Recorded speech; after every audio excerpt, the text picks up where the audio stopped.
You are about to enter the fantasy football show. Please stand by like a boss. Estás entrado al fantasía fútbol novelas. Espera con el patrón.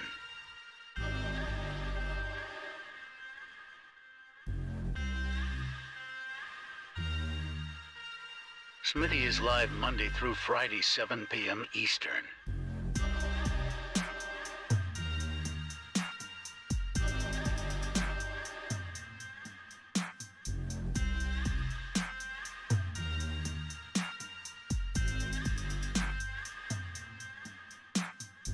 Get on-demand one-on-one text advice with Smitty at thefantasyfootballshow.com.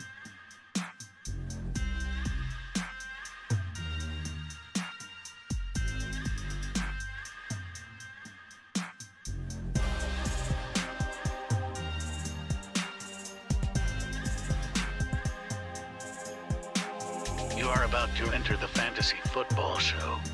Please stand by like a boss. Estás entrado al fantasía fútbol novelas. Espera con el patrón.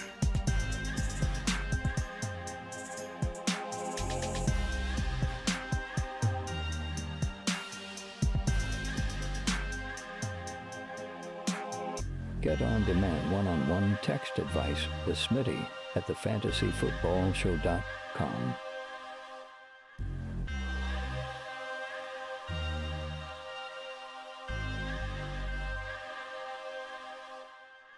You are about to enter the fantasy football show. Please stand by like a boss. Estás entrado al fantasía fútbol novelas. Espera con el patrón.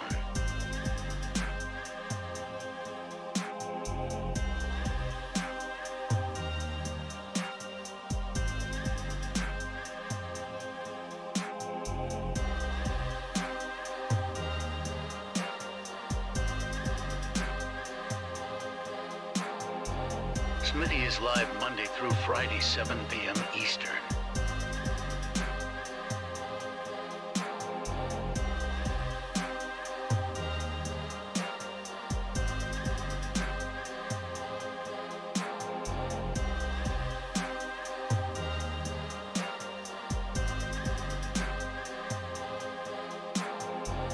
You are about to enter the fantasy football show. Please stand by like a boss. Estás entrado al fantasía fútbol novelas. Espera con el patrón.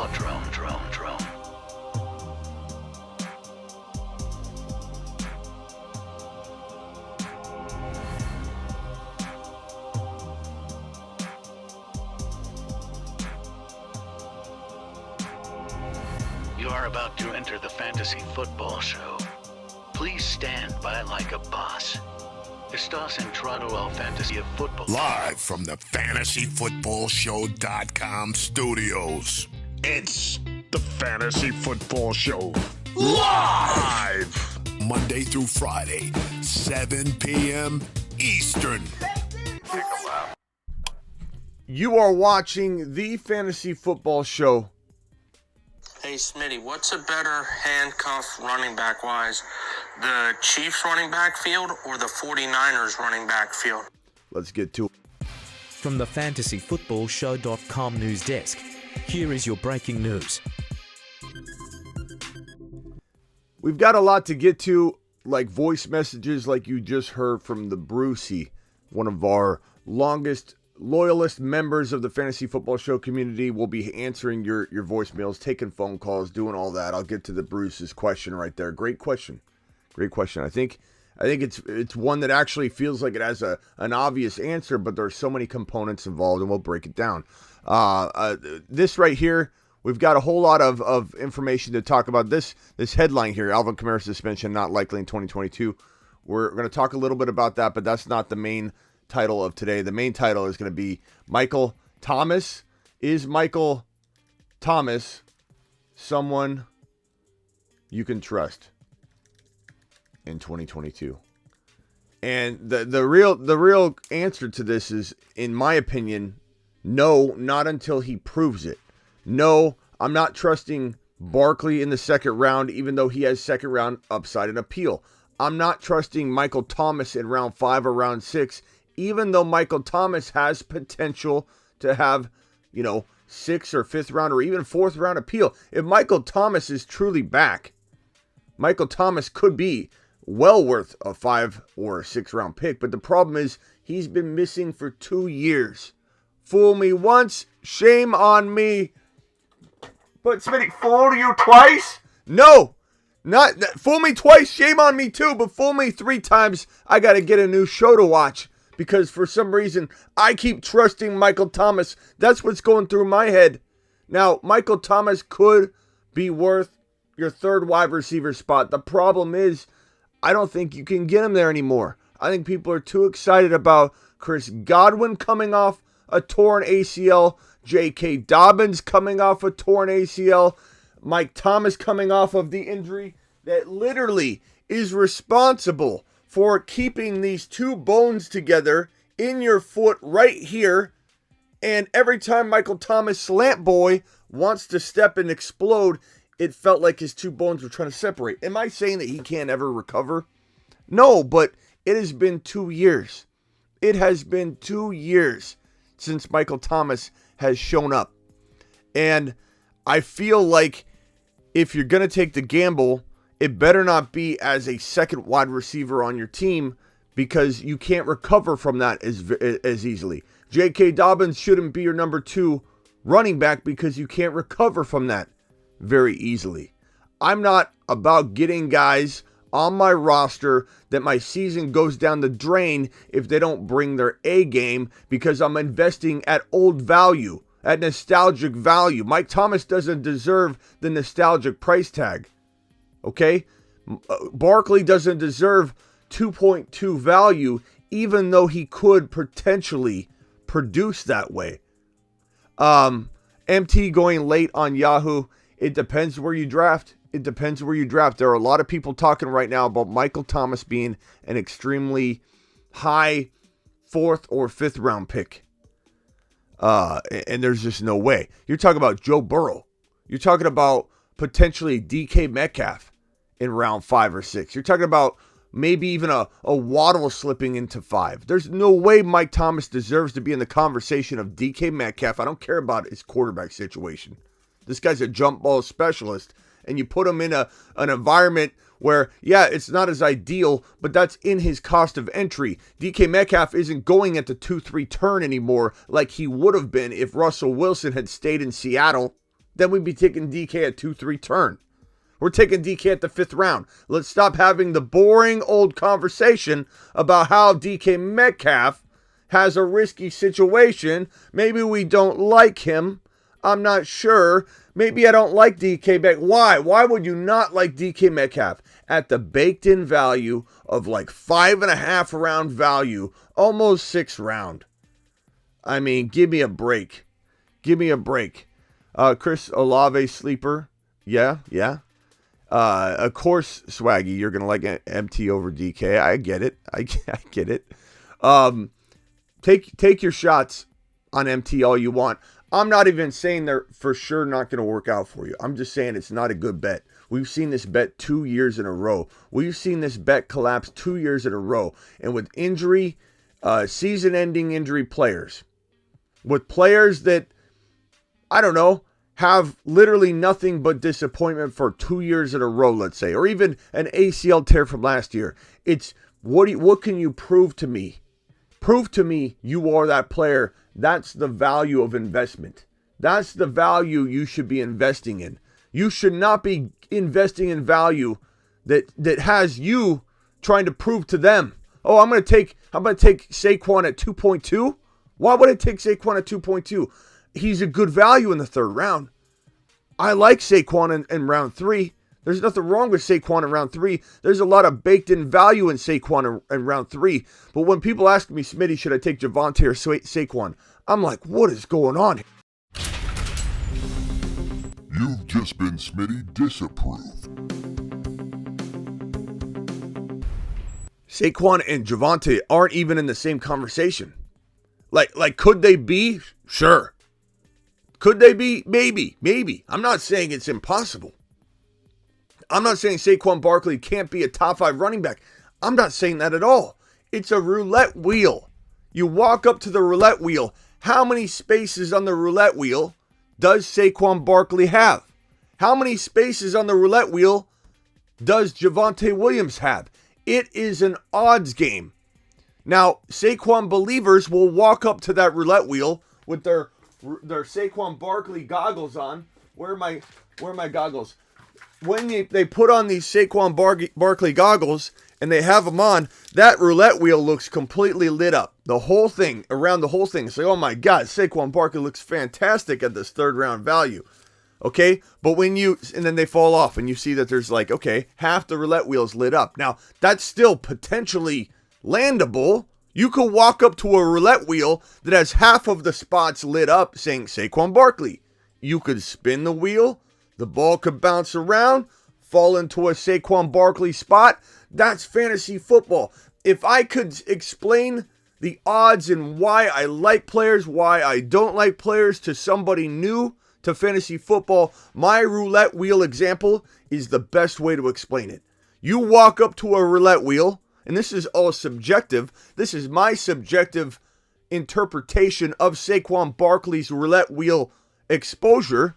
I'm telling you, you walk up to the roulette wheel, Saquon Barkley doesn't have the whole thing lit up, especially at the cost of entry, right? You walk up at 2.3, 2.2, it's halfway lit up. And that's the odds are okay. The odds are okay. They're not great. They're okay that you can land a Saquon Barkley at 2.2. Mike Thomas, you walk up to the roulette wheel. I mean, that thing's got to be at most 1/4 lit up at his cost of entry, because that's what determines what the odds are, right? You walk up, Mike Thomas, fifth round, let's go. Mike Thomas, 5th round. What's the roulette wheel look like? Probably 1/4, maybe 1/5 lit up, in my opinion, based on history. History tells you stay away from Michael Thomas at anything risky at all to your fantasy football season. You walk up to the roulette wheel and you see Javonte Williams. That thing's got to be 80-90% lit up. At his maybe 90 to 100% lit up at his cost of entry. If you shoved Javonte Williams into a top 5 draft slot right now with the Melvin Gordon situation, with all the potential pitch counts, he would have less spaces on the roulette wheel lit up. He would. But when you get him in round 2, that is like walking up to a roulette wheel. What are the odds that this works out at the 2nd round value? Especially the later you get, the more spots light up. It's extremely amazing. It's probably 80-90% lit up. That's what fantasy football is about. Odds, percentages. We all have different evaluations of that. We all have different speculation. That's the part where you could be wrong, I could be right, I could be right, you could be wrong. I'm going to miss some stuff. I'm going to evaluate that roulette wheel differently. But I'm telling you right now, don't go near Michael Thomas. Not at 5th round value. It is complete Smitty disapproval.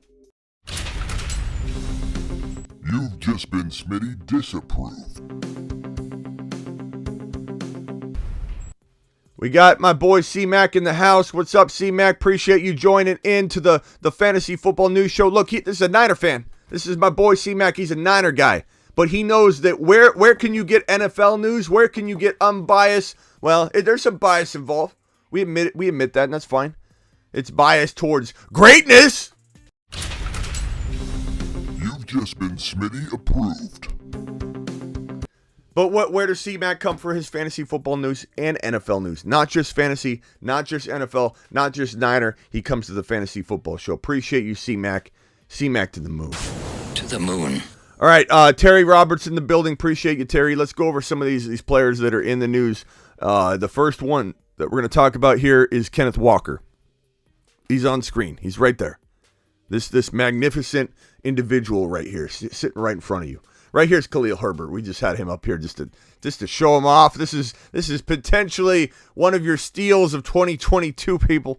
I mean, this guy Khalil Herbert's going to walk in unnoticed, completely unnoticed by so many people, but yet he's ready to rumble and stumble his way into your fantasy football lineup at some point as your flex monster. Khalil Herbert, let's go. Kenneth Walker, Khalil Herbert.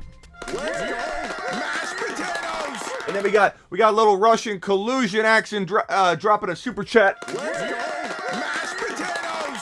Boy, collusion. Yeah, buddy. Collusion drops this little number here, and this little number says, Smitty, do you think one of the Los Angeles Chargers wide receivers could be the number one wide receiver this year? Overall, that's a tall order, and let me tell you why. You might say if Herbert's your number one quarterback, if he's your NFL MVP, if he's the Super Bowl MVP, if the Chargers are going to win the Super Bowl, how the heck do you not have a freaking this one of these wide receivers as a top 1 to 2 wide receiver? It's because the Eckler factor also drains a lot of the workload and target share. So it's like you have a very even split between 3 really good players, that all of which could be, I don't know, top 15, but like all of them together, feed into a steal from each other. And it's like they bleed out. And it's not so much that one of them can't be top 5.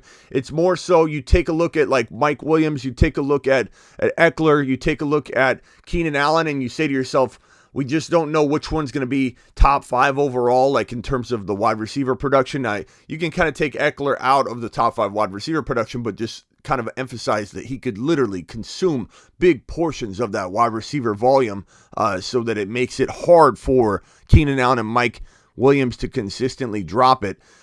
If I had to guess, I would say the most capable of the two, if I had to guess, would be Mike Williams of being top 5. We've seen it. He did it through 5 weeks last season. Mike Thomas was a top 5 wide receiver for a big chunk of the beginning part of last season. And we did mock drafts in week 3, week 4, week 5. And this guy went in the top 15.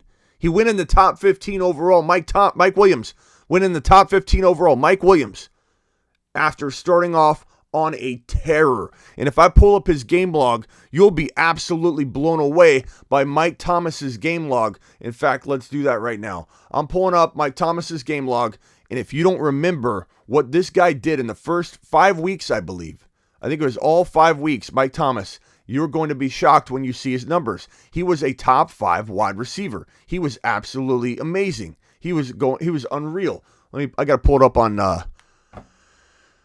let's see. Michael Thomas game log. Mike Thomas. Mike Williams.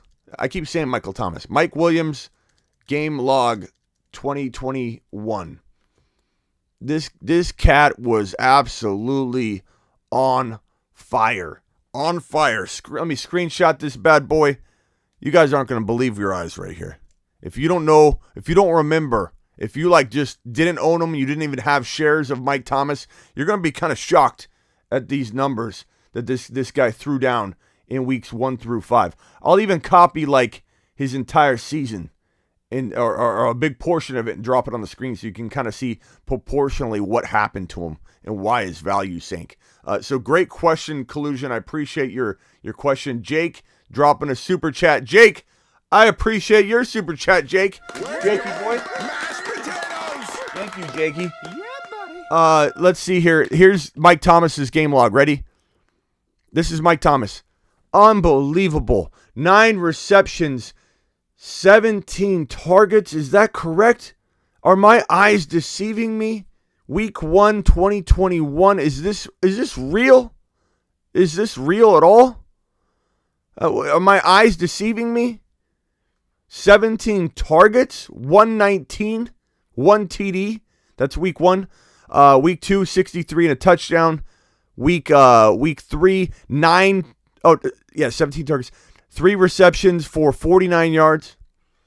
Then 61 with 6 receptions. Then 5 receptions for 110. Then 4 for 39. And then against the Pittsburgh Steelers, 5 receptions on 6 targets for 97 yards and 1 TD. Guy was unreal. Is that correct? Damn, that's crazy. That's crazy. So, tough to know. I just think that he could have the most potential because we've seen a little bit of that. But the problem is, do they rotate? Do they both stay healthy? This super chat here by Jake is saying, just supporting the channel. Send Swift to Mars for me. Let's hit the Mars Men button. He's on a shuttle to Mars. Mars men. loads dropping and spinning aimlessly in space. I mean, this Mars Men list looks phenomenal. Look at these bad boys. Why is Blackbeard laughing? LOL. He heard from Smitty, MT to the moon. Did I say MT? How many times did I say MT instead of Mike Williams? God, I keep doing that. It's everything. Let's rewind the entire show. Anything I say in the future, when I accidentally mean to say Mike Williams and I say Mike Thomas, disregard. But this Mars Men list, look at these bad boys right here. These are the 6 individuals heading to Mars this season. This is a special group right here. This is CeeDee Lamb, Breece Hall, Javonte Williams, Joseph, Cigar Smoking Burrow, and Jamar Chase and DeAndre Swift. These are your monsters. Because you kept saying Thomas. I'm sorry. Mike Williams. Mike Williams. Mike Williams. Mike Williams. Never said things twice. Mike Williams. Mike Williams. Williams. Remember it. M. Will. That's it. That's how I'm solving it. From now on, I call Mike Williams M. Will. MT M. Will. Never to be confused again. Seahawks rookie Kenneth Walker is going to be a bigger part of the Seattle Seahawks backfield than people realize. This guy wins leagues. People not ready for what they're about to see out of this cat right here, Kenneth Walker. Kenneth Walker is going to walk into elite numbers at some point. Of course. We got 177 in here. Please punch that thumb up button. Kenneth Walker is maybe going to start off sharing carries. Let's just call it a 50-50 split. Okay? Even if it was 55-45 in favor of Penny. We expect that. We're coming in here and we're buying this guy, Kenneth Walker, at value that very comfortably understands what the situation is and what the workload divide looks like. Kenneth Walker is very, very much built in risk-wise, has all the upside out of any player in fantasy football. There's Joe Burrow round 6, 7. There's Breece Hall round 4. Kenneth Walker is up there as a handful. I could count on one hand here. A handful of players on one hand that have the most bang for the buck, the most ability to come in and win you a 2022 fantasy football championship. I can count on one hand, and this guy Kenneth Walker is one of those players. One of those players. Absolutely love him. Let's go, Kenny Walker. Smitty, abort. About what, Prime? What are we aborting? What are you talking about? What are we doing? Why are we aborting? What are we aborting? Bro, what are we aborting? Someone's saying check the news on Kenny Walker. You better not be pulling my leg, bro.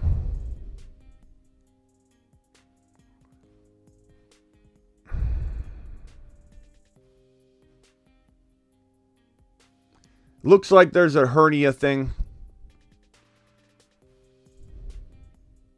Son of a! Breaking news from Schefter as we're talking about him.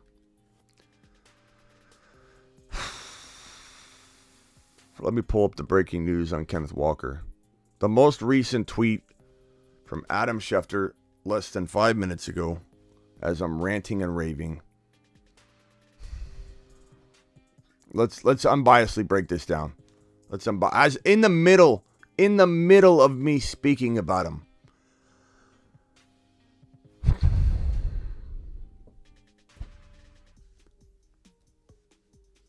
Pete Carroll on Seahawks running back Kenneth Walker. We've just got to make sure that he's okay by the opener is what we're shooting for. Kenny Walker didn't practice today, said Pete Carroll. He's got a little hernia thing. Just a little bitty hernia thing, right, Carroll? All right, got a little bit of a hernia thing.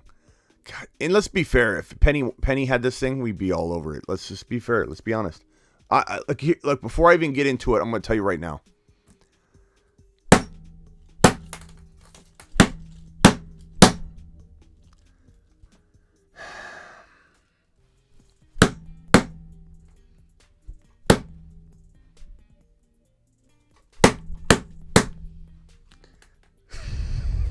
God.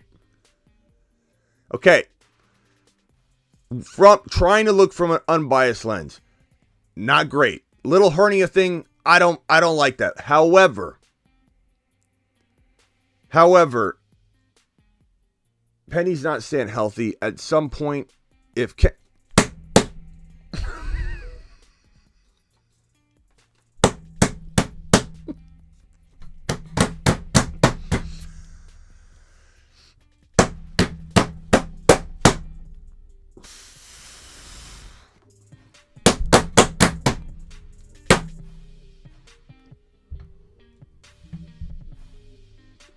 okay, I think I'm done.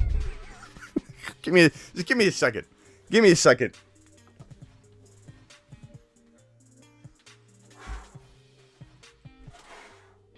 Kenneth Walker will be okay.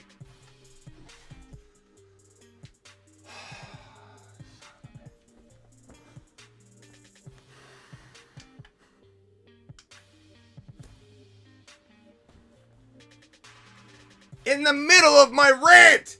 In the middle of my Kenneth Walker rant!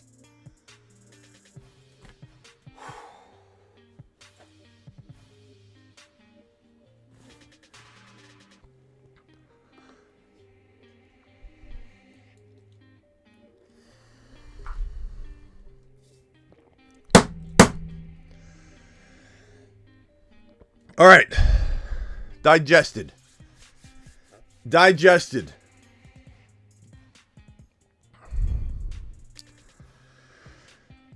Let's change the title. Can you trust Kenneth Walker in 2022? Kenneth Walker hernia. Concern 2022? Absolutely. Here's the deal, though. I'm trying to digest this live.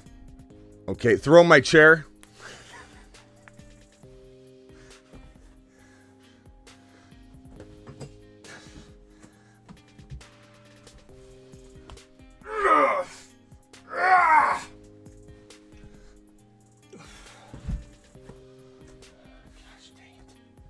C-Mac, you're a bad influence.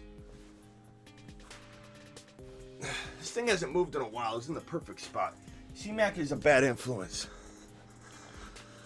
I feel like it's not in the right spot, C-Mac.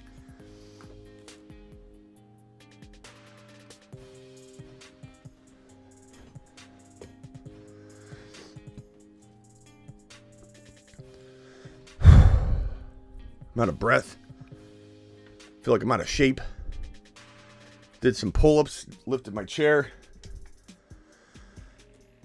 Yeah, I might have got a hernia. Might have had a little hernia thing going on there from lifting that chair.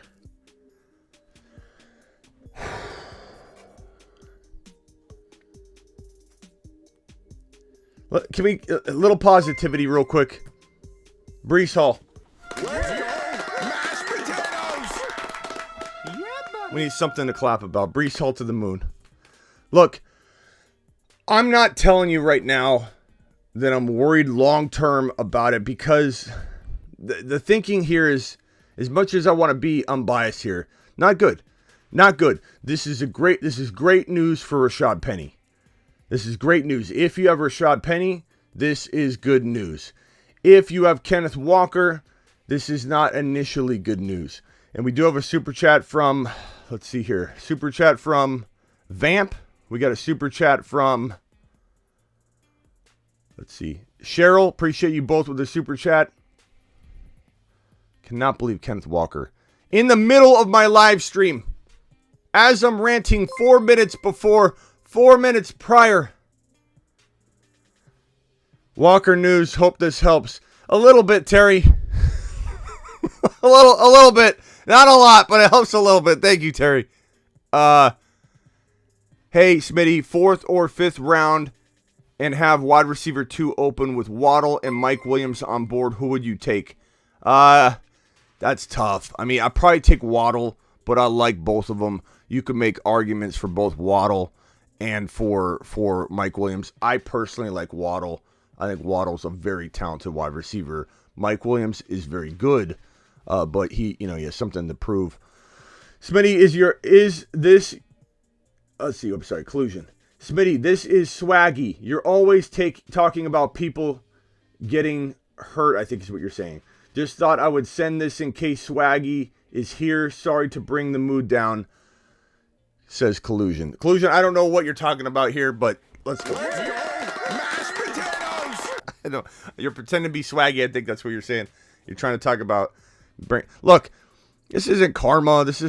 Look, I don't control Kenneth Walker's situation. And Kenneth Walker isn't going to have a little hernia thing because I've been talking about other players' injury proneness, okay? But I appreciate you, Collusion. Collusion in the house. Collusion to the moon. To the moon. Absolutely love Collusion. I don't love Russian collusion. I love collusion. The you know what I'm saying.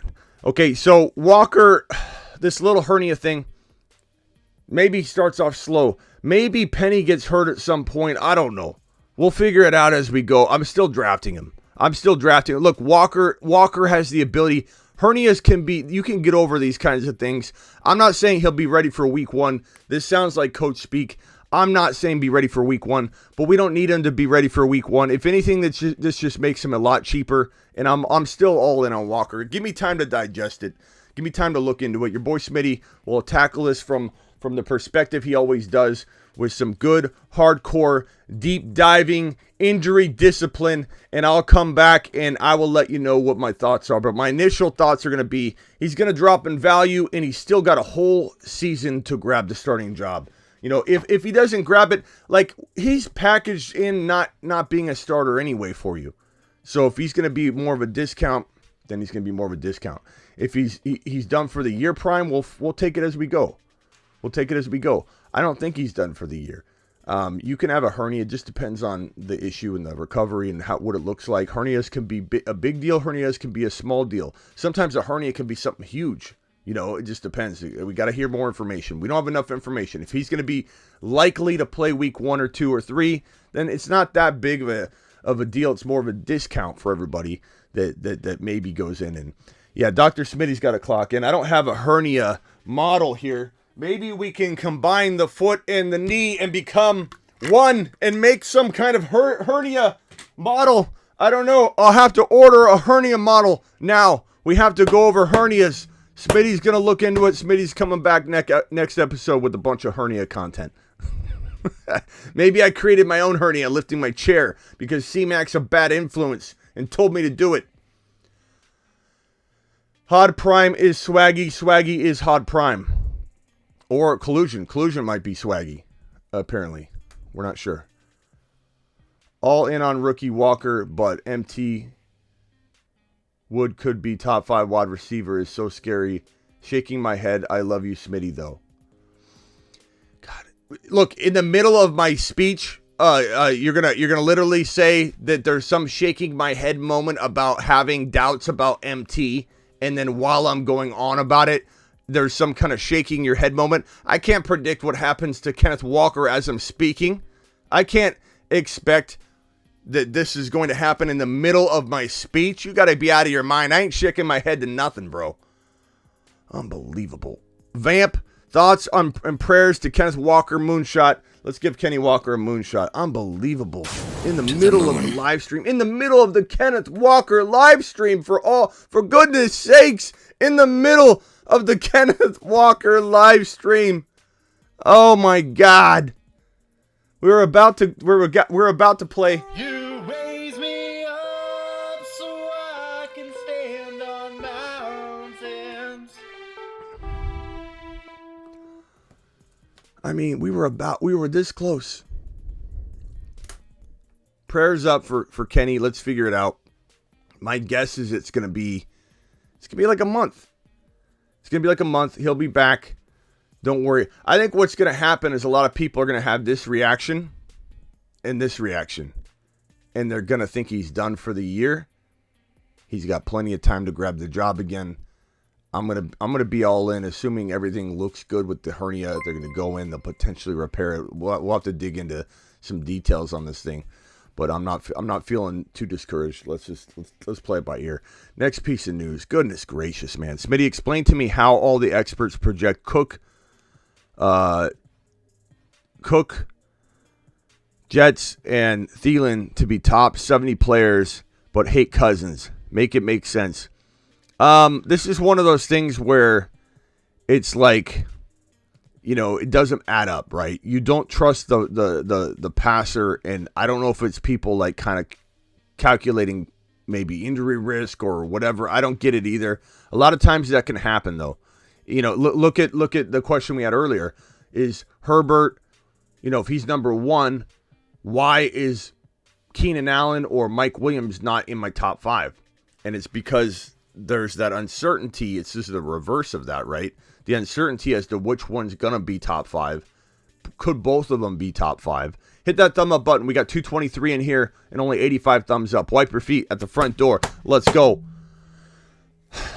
It depends, bro. It's a great question, and I appreciate your super chat, number one. Let's see. Boom. Thanks for the super chat. Giddy up.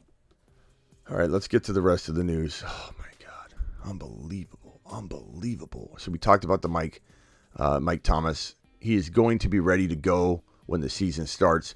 Great news for Mike Thomas. Great news for the Saints, but invest with caution. The kind of caution you'd invest in when you're talking about a guy with a hernia, potentially. Zach Wilson. No surprises with Zach Wilson's injury or surgery. They went in. The problem with Zach Wilson was he's got this bone bruise, right? He's got this torn meniscus. The concern was when they went in and his leg, here's your knee, it bends like that. Zach Wilson was running, he cut, and when he cut, I believe it was this way. When he cut, he potentially pinched that meniscus and bone on bone. A lot of times when you do that and it goes down like that, you can create that bone bruise between the two knee joints right here because you plant like that and you create a lot of pressure. You tear the meniscus, you create bone bruises right here, and depending on how severe those bone bruises are, that could take you out a long time. The bone bruises alone could take you out a long time. The cartilage alone can take you out a long time. So they went in there. They decided they'd take a look and then fix it while they're in there, which is what I told you would happen. There was a lot of reports saying they were going to scope it to see what they wanted to do next. No. You go in, you do it. You don't go in with the exploratory surgery, poke around like this and say, oh, yeah, create potential infection, all that, and then come out and say, next week we're going to do a certain. No, you go in. When you're in there, you figure out what you got to do. You fix it. You come out. You tell the patient, hey, this is what we saw. We fixed it. Here's the timetable of recovery. So, a lot of people don't understand the situation. They went in there, and it was just a trim, which was good news. But like I explained with the finger analogy, that if you've got a little bit of skin you're peeling off on your finger at the top of your fingernail. Everybody's done it. Okay, it's shameful. It's disgusting. You should stop it. Only Bobs bite their finger skin. Okay, so stop it right now. In fact, if you bite your fingers, not your fingernails necessarily, you should take a lap for that as well. But if you literally are a skin biter and you just bite and gnaw off your fingers, and I go to shake your hand and it looks like your hands have been through a meat grinder, you should take a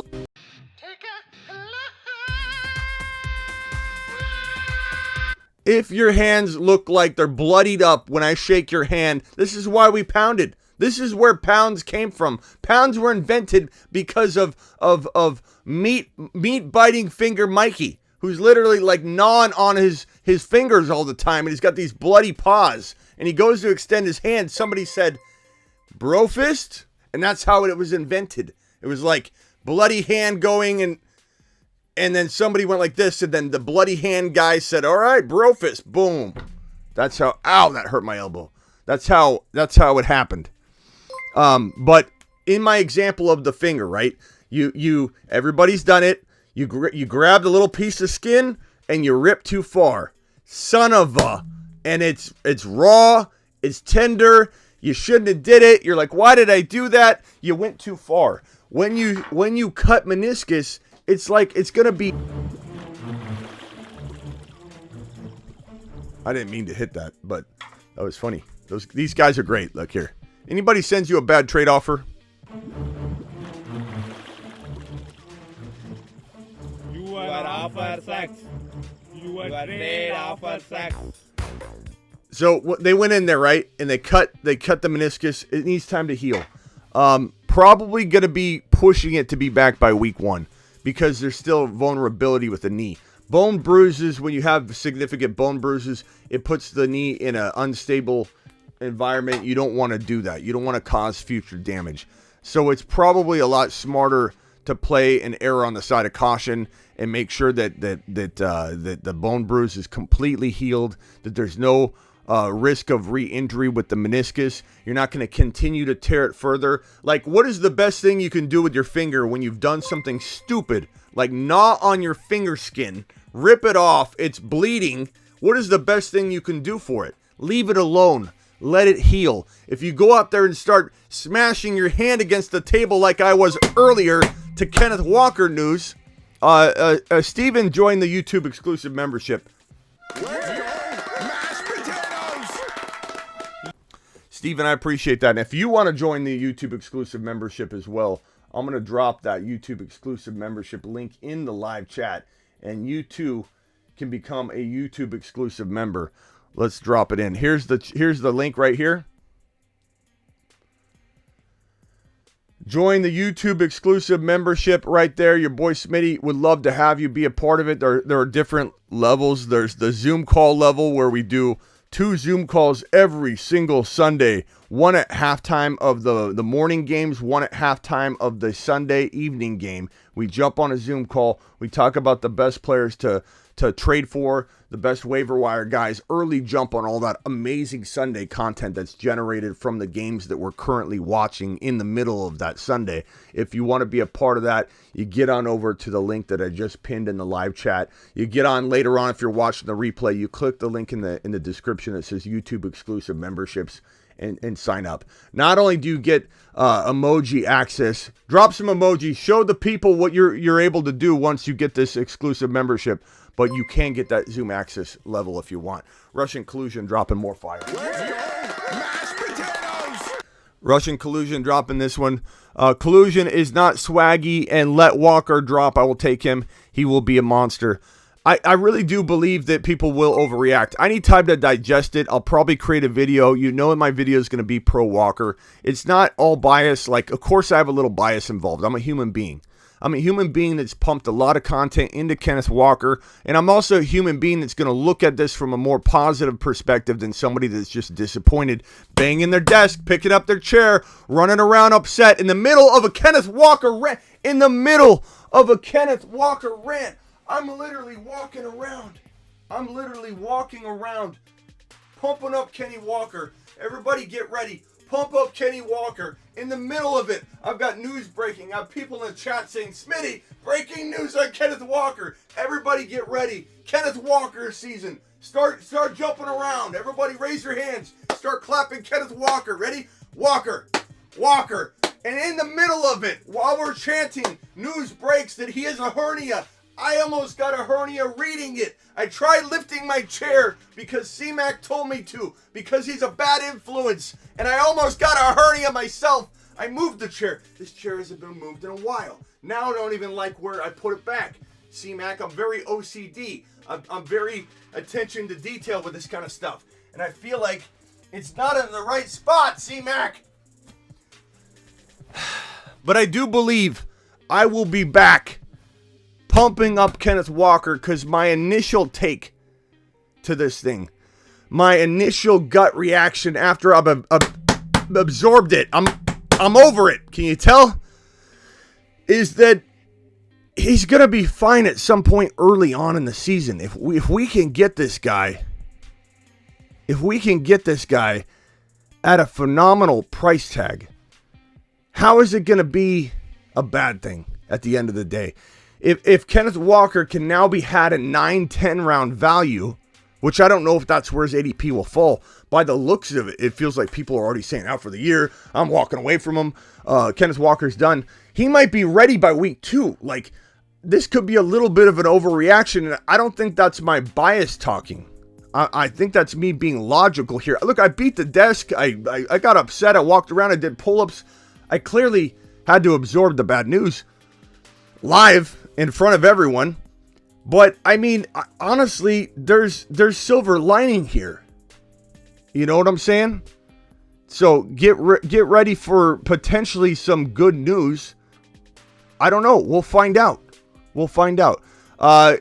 Terry Roberts gifted some memberships. What did he do?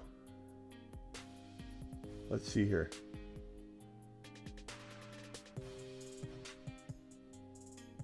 Terry Roberts gifted some memberships. It hasn't shown him yet. Has it on screen? Thank you, Terry Roberts. Terry Roberts, let's go. Let's go. Yeah, look, we're our own medical team here. Okay, we got it covered. We don't need to. Your boy Smitty brings you the medical stuff the way he brings it to you. We don't need to look outside. People always DM me. So and so told me. Look, I do my own medical research because I have 20 years of experience doing it. You let me handle it. You let me handle it, broski. I don't need to know who's doing what, who's looking at what. I'll take care of it. Hold my beer. I'll need about 15 hours of research, maybe 2 to 15 hours of research to delve into this hernia situation, and then boom, we're back in business for Kenneth Walker. We've got some time before the season starts. Okay, we're probably my early estimation based on hernias from the past, which again, I'll be honest, I'm gonna look into it a little bit more to make sure I have a good grasp on it before I start running my mouth on it. But it's probably a month. It's probably a month kind of thing. Hernias, you don't want to create a bigger problem. You can't exert energy, which is the other problem. And let's be completely honest, once you come back from a hernia because you can't exert, right? Because you can't exert, he could be potentially a little out of shape too. So it could be like a thing where he's out a month and then it takes him a week or so to kind of get back to form. But at that point, what are we talking about? Week 2, week 3, week 4? When Penny's been wearing himself down, and then what everyone that runs for the hills, while we still say, okay, I still see the value here, he can absolutely come back on a tear in week 3, week 4, week 5. So I'm not real worried about it, from a long-term perspective. I'm a little angry that we don't get to see Kenny Walker in week 1. I'm a little angry that he can't, if he wanted to, if his talent made it so, unleash in week 1. You never want to see it. Okay? But here we are. And we can either overreact or we can sit here and act like this is the worst news ever. Or we can, so there's 3 levels of it. We can be optimistic and be blindly optimistic. We can be objective, or we can overreact. Underreact, objective, overreact. My objective take, to be honest with you, is that I don't see how this can't turn into a good thing in some ways, because he wasn't going to gain all the work anyway week 1, 2.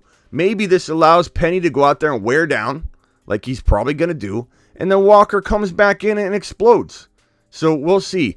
He'll need a good month from everything that I do know about hernias and the time frames that we've seen in the past, and everything's about historical trending. What did this player do? What did that player do? Now we kind of know what we're looking at time-wise. It's probably a very good 4 weeks to 5 weeks. It's probably going to be a very good month that he's not exerting force to create an issue with that hernia. It's got to heal. So, sucks, but it's not the end of the world. Yeah, and to Stormcats, everybody's going to run out here and spit out these hernias do this, hernias do that. We need to know a couple things too. We need to know the severity of it. What's the degree? Little hernia thing, according to Pete Carroll, might actually mean something. It might actually be a little hernia thing that's kind of smaller. We'll find out. But in general, I would guess a month. I would guess a month and then give him another week or so to kind of get back. If it's a small non-issue, he's young. Hernias are very different for a young guy like him than they are for an older person that has like a hole where their intestines kind of protrude out of the hole. There are individuals older in life, 70, 80 years old, that'll get a hernia that they won't repair, but they won't be allowed to exert themselves because it literally could be like a hole where somebody's intestine is literally could protrude through that hole. You got to repair the hole so that there's no potential issue. There's all kinds of things that could be going on here that we can't,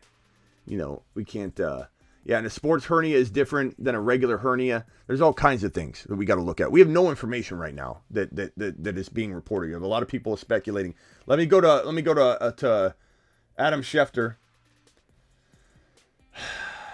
Man, Walker, we've got to make sure he's okay by the opener. It's the same thing. There's no new information really about the hernia. As far as Zach Wilson, let's talk about Zach Wilson. Appreciate you, Russian collusion. Let Walker drop so you can take him. He'll be a monster. I agree with you. Stormcat, I agree with you. Good takes from both of you. Zach Wilson. Oh, I got that on screen already. Zach Wilson comes away from his knee surgery, as we were talking about, and I got totally sidetracked and derailed. Zach Wilson had this trimming done.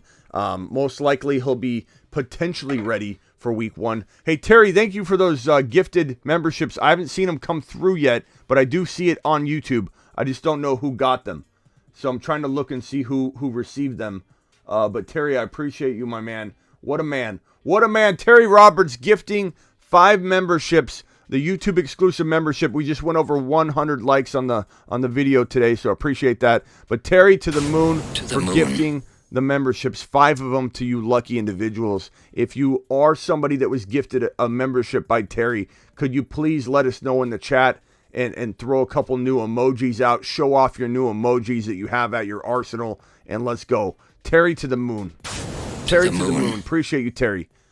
Zach Wilson, no Mike White season. But can I at least tell you this? The reason that I'm actually excited for the Jets and for Zach Wilson and for Breece Hall.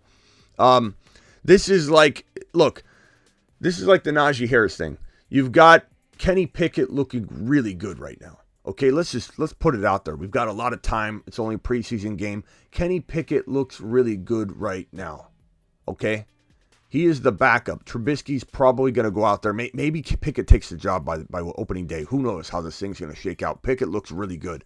But Pittsburgh has two good options. Motion detected at the backyard. Ziggy, show me the backyard. He's worthless. He's worthless. You are worthless. You probably have a hernia, Ziggy. Ziggy, what's a hernia? Hernia is a noun meaning the protrusion of an organ or tissue through an opening in its surrounding walls, especially in the abdominal region. Yeah. So what happens with a hernia? Let me explain a hernia to people so that don't know. A hernia is something where a hernia is something where here's the lining in your abdominal area. A hernia is where there is a hole, okay? And in that hole, JP911 joined the YouTube exclusive memberships. This might be where Terry gifted these. These might be rolling in now, Terry. These might be rolling in now. JP911. And the hernia, you have a hole there. You got to repair the hole. And then you have organs. You have your intestines a lot of times that will, as you're exerting, like when I was picking up the couch earlier, or you're doing a pull-up, or you're doing a push-up, or you're running, you're exerting, and your organs potentially move around because there's pressure there, and you could have a little bit of your intestine or something kind of popping out of that hole, that lining. It's not a great thing. It sounds a lot worse than it is. What you got to do is just repair it, right? And then that way, when the person gets back to exerting force, nothing's coming out of that little situation. So, as Stormcat mentioned, we could be talking about a little hernia thing, a big hernia thing. This is more going to be in your older people, and then maybe an athlete. For whatever reason, I'll look into what potentially could have caused it, but it could be a little hernia thing. So it could be a medium hernia thing, a big hernia thing, using Pete Carroll's terminology, or a little hernia thing. If it is really a little hernia thing, then, I don't know. Scissors. Somebody said Scissors saw you on the flock. Where's Scissors? Is Scissors in here? Where's my boy Scissors? I want Scissors to call in if he's in here. Scissors, call in if you're in here. I'm going to open the phone lines up.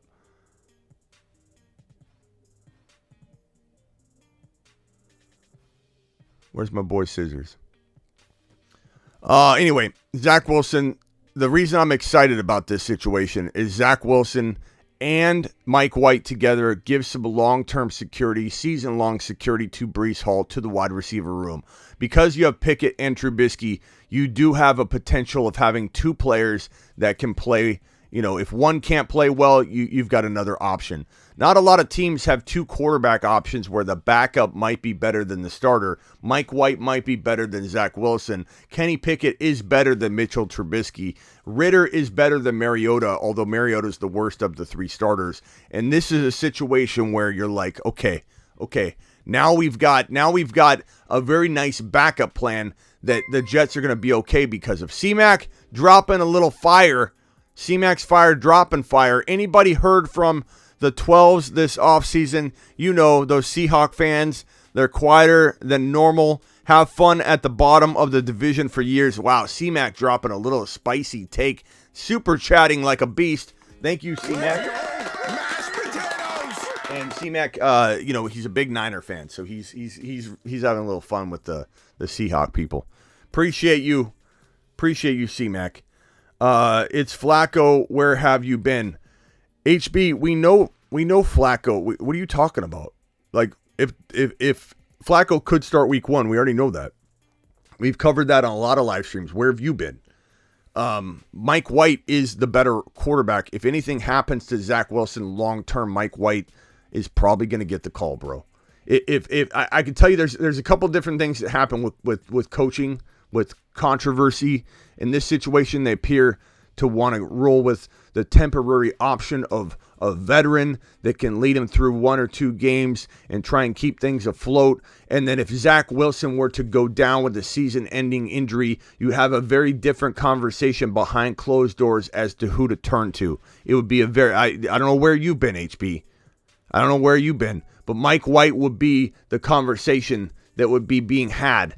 Not Flacco. Flacco ain't staying healthy, bro. For 1 or 2 games, they might want Flacco in there. That's the whole point. Where have you been? Where have you been, HB?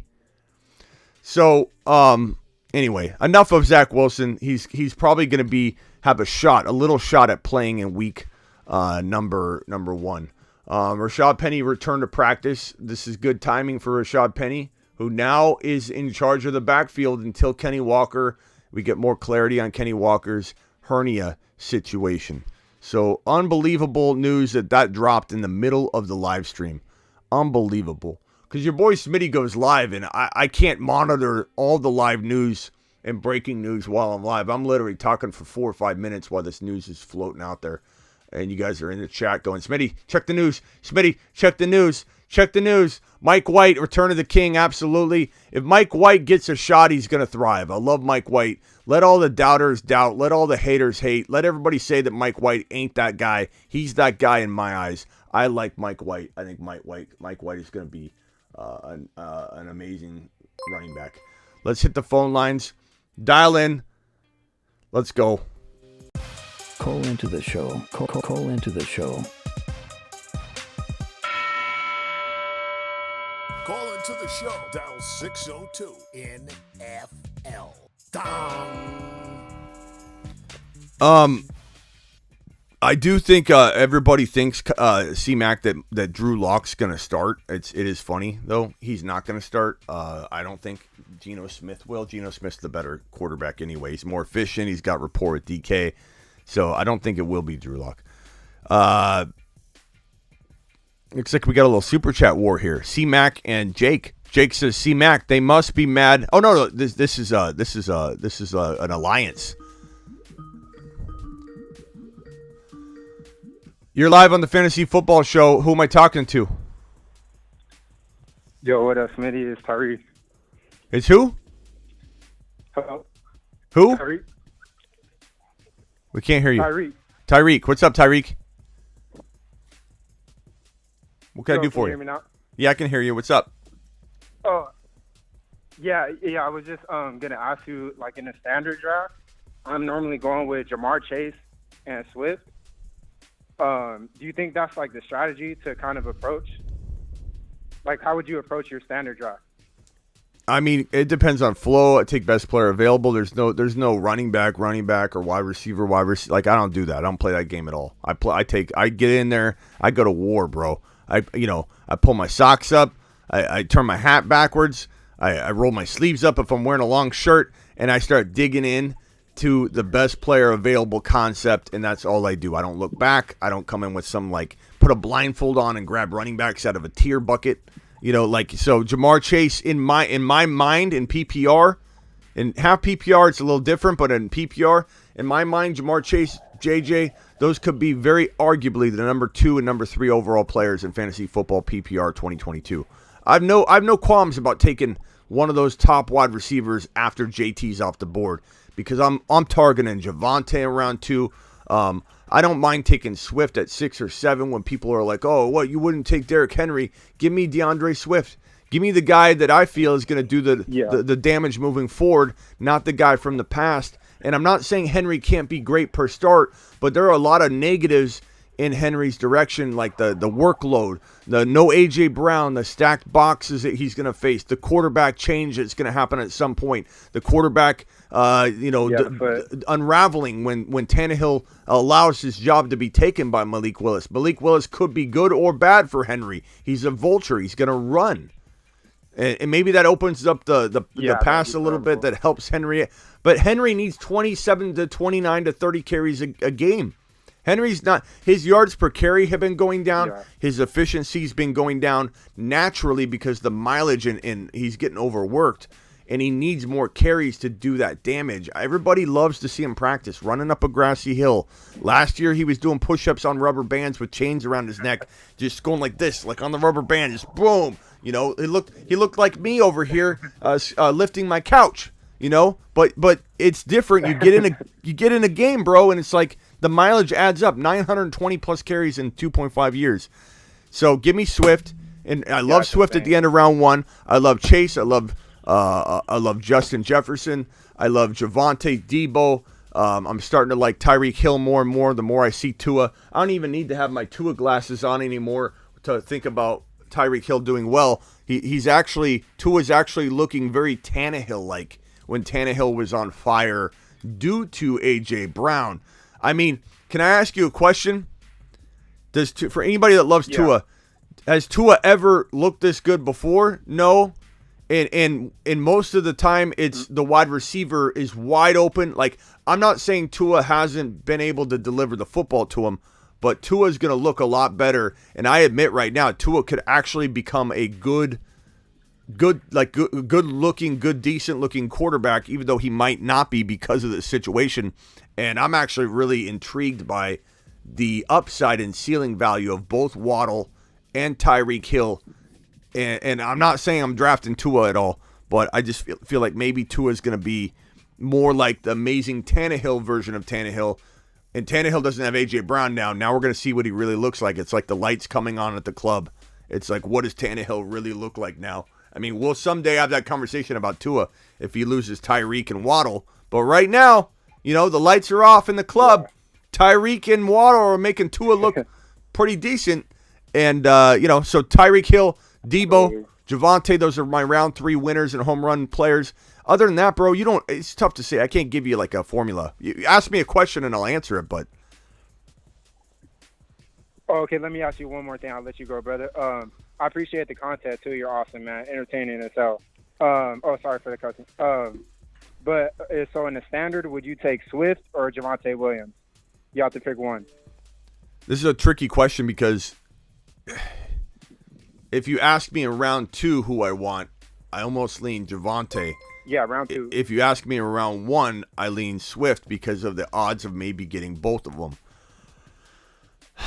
Because you can get Javonte so much later on the regular, wherever you're getting Swift, I feel like maybe you can get Javonte at the next pick. And I've seen Javonte fall to round 3. I highly doubt you get him in round 3.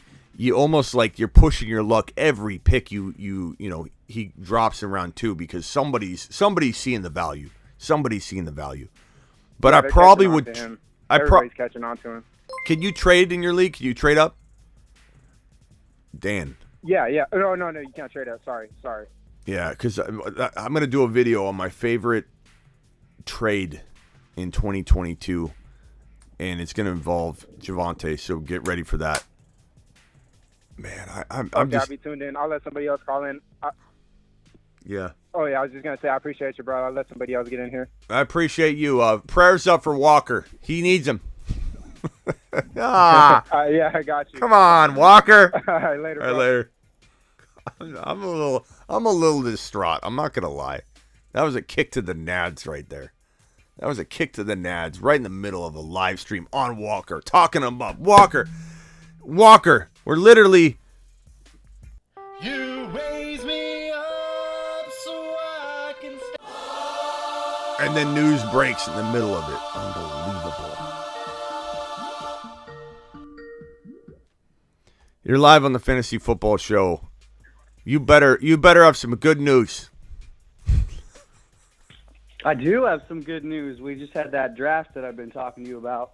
Let me give you my team rundown, and then I have a question about which RB stashes are going to be most important for me. Okay, hold on. I added in Open 24. Open 24. I got you on a merge call with Kyle.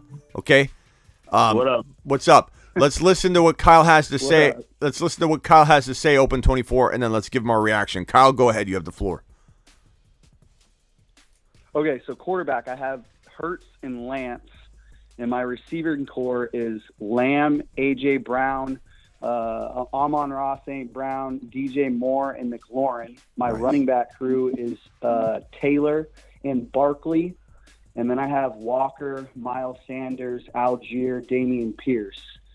I have 2 additional roster spots on the bottom, Drake London and Rondale Moore. I need to drop somebody to pick up a kicker, and then there's Pacheco and Brian Robinson on the wire. Are any of those 2 running backs better than the stashes I have right now? Name your bottom 3 players, because I love Pacheco and Robinson. Name your bottom 3 players. Well, it's Drake London and Moore, Rondale Moore. And this is a redraft? It's a keeper league. It's a three keeper. I traded. It's the Eckler trade for Barkley plus the 5, and I don't think you're keeping Drake London, bro. As much as I like Drake London and the idea of him in like a dynasty, you're not keeping Drake London. I'm dropping Rondale Moore for B-Rob. The only question you have to weigh out is Pacheco got more potential win a league upside for you, given your wide receivers are stacked and you're not going to ever use Drake London really? Yeah. Do you get rid of Drake London and say he's going to have an up and down rookie season? Let me take Pacheco in case he's going to the moon. That's my question for you. But Open 24, what do you think? Give me your analysis. But he took the words out of my mouth. I was going to also say drop Rondale Moore to pick up Brian Robinson. And I took Brian Robinson at 2.3 in a draft last night. I love him. So I might even drop Miles Sanders to the moon. Not a boy. That's my boy right there, Open 24. He's well trained in the skills of the Fantasy Football Show sorcery. Open 24, what do you got? Let's let Kyle and I listen to what goodness you have, and we'll tell you what we think. Go ahead. One more thing for Kyle. I will wait as long as he can to drop anybody to pick up a kicker to like the day before the season starts. Good. Maybe somebody gets hurt or whatever, you'll have a better idea who to drop. I wouldn't drop any of those players for a kicker right now. Yeah, I agree with that. Okay. So you drop London and Moore and then pick up. Okay. Yeah, B-Rob. I mean, I would hold on to London for now. Drop Moore for Brian Robinson. Yeah. And then before the season, whoever your worst player is, drop for a kicker if you have to. Yeah, I agree with that. Yeah, my issue is that I gotta pick up a kicker and a defense. So but you don't have to do it right now. Yeah. You got 3 weeks. Yeah. Yeah, you gotta wait. We just don't know what's what.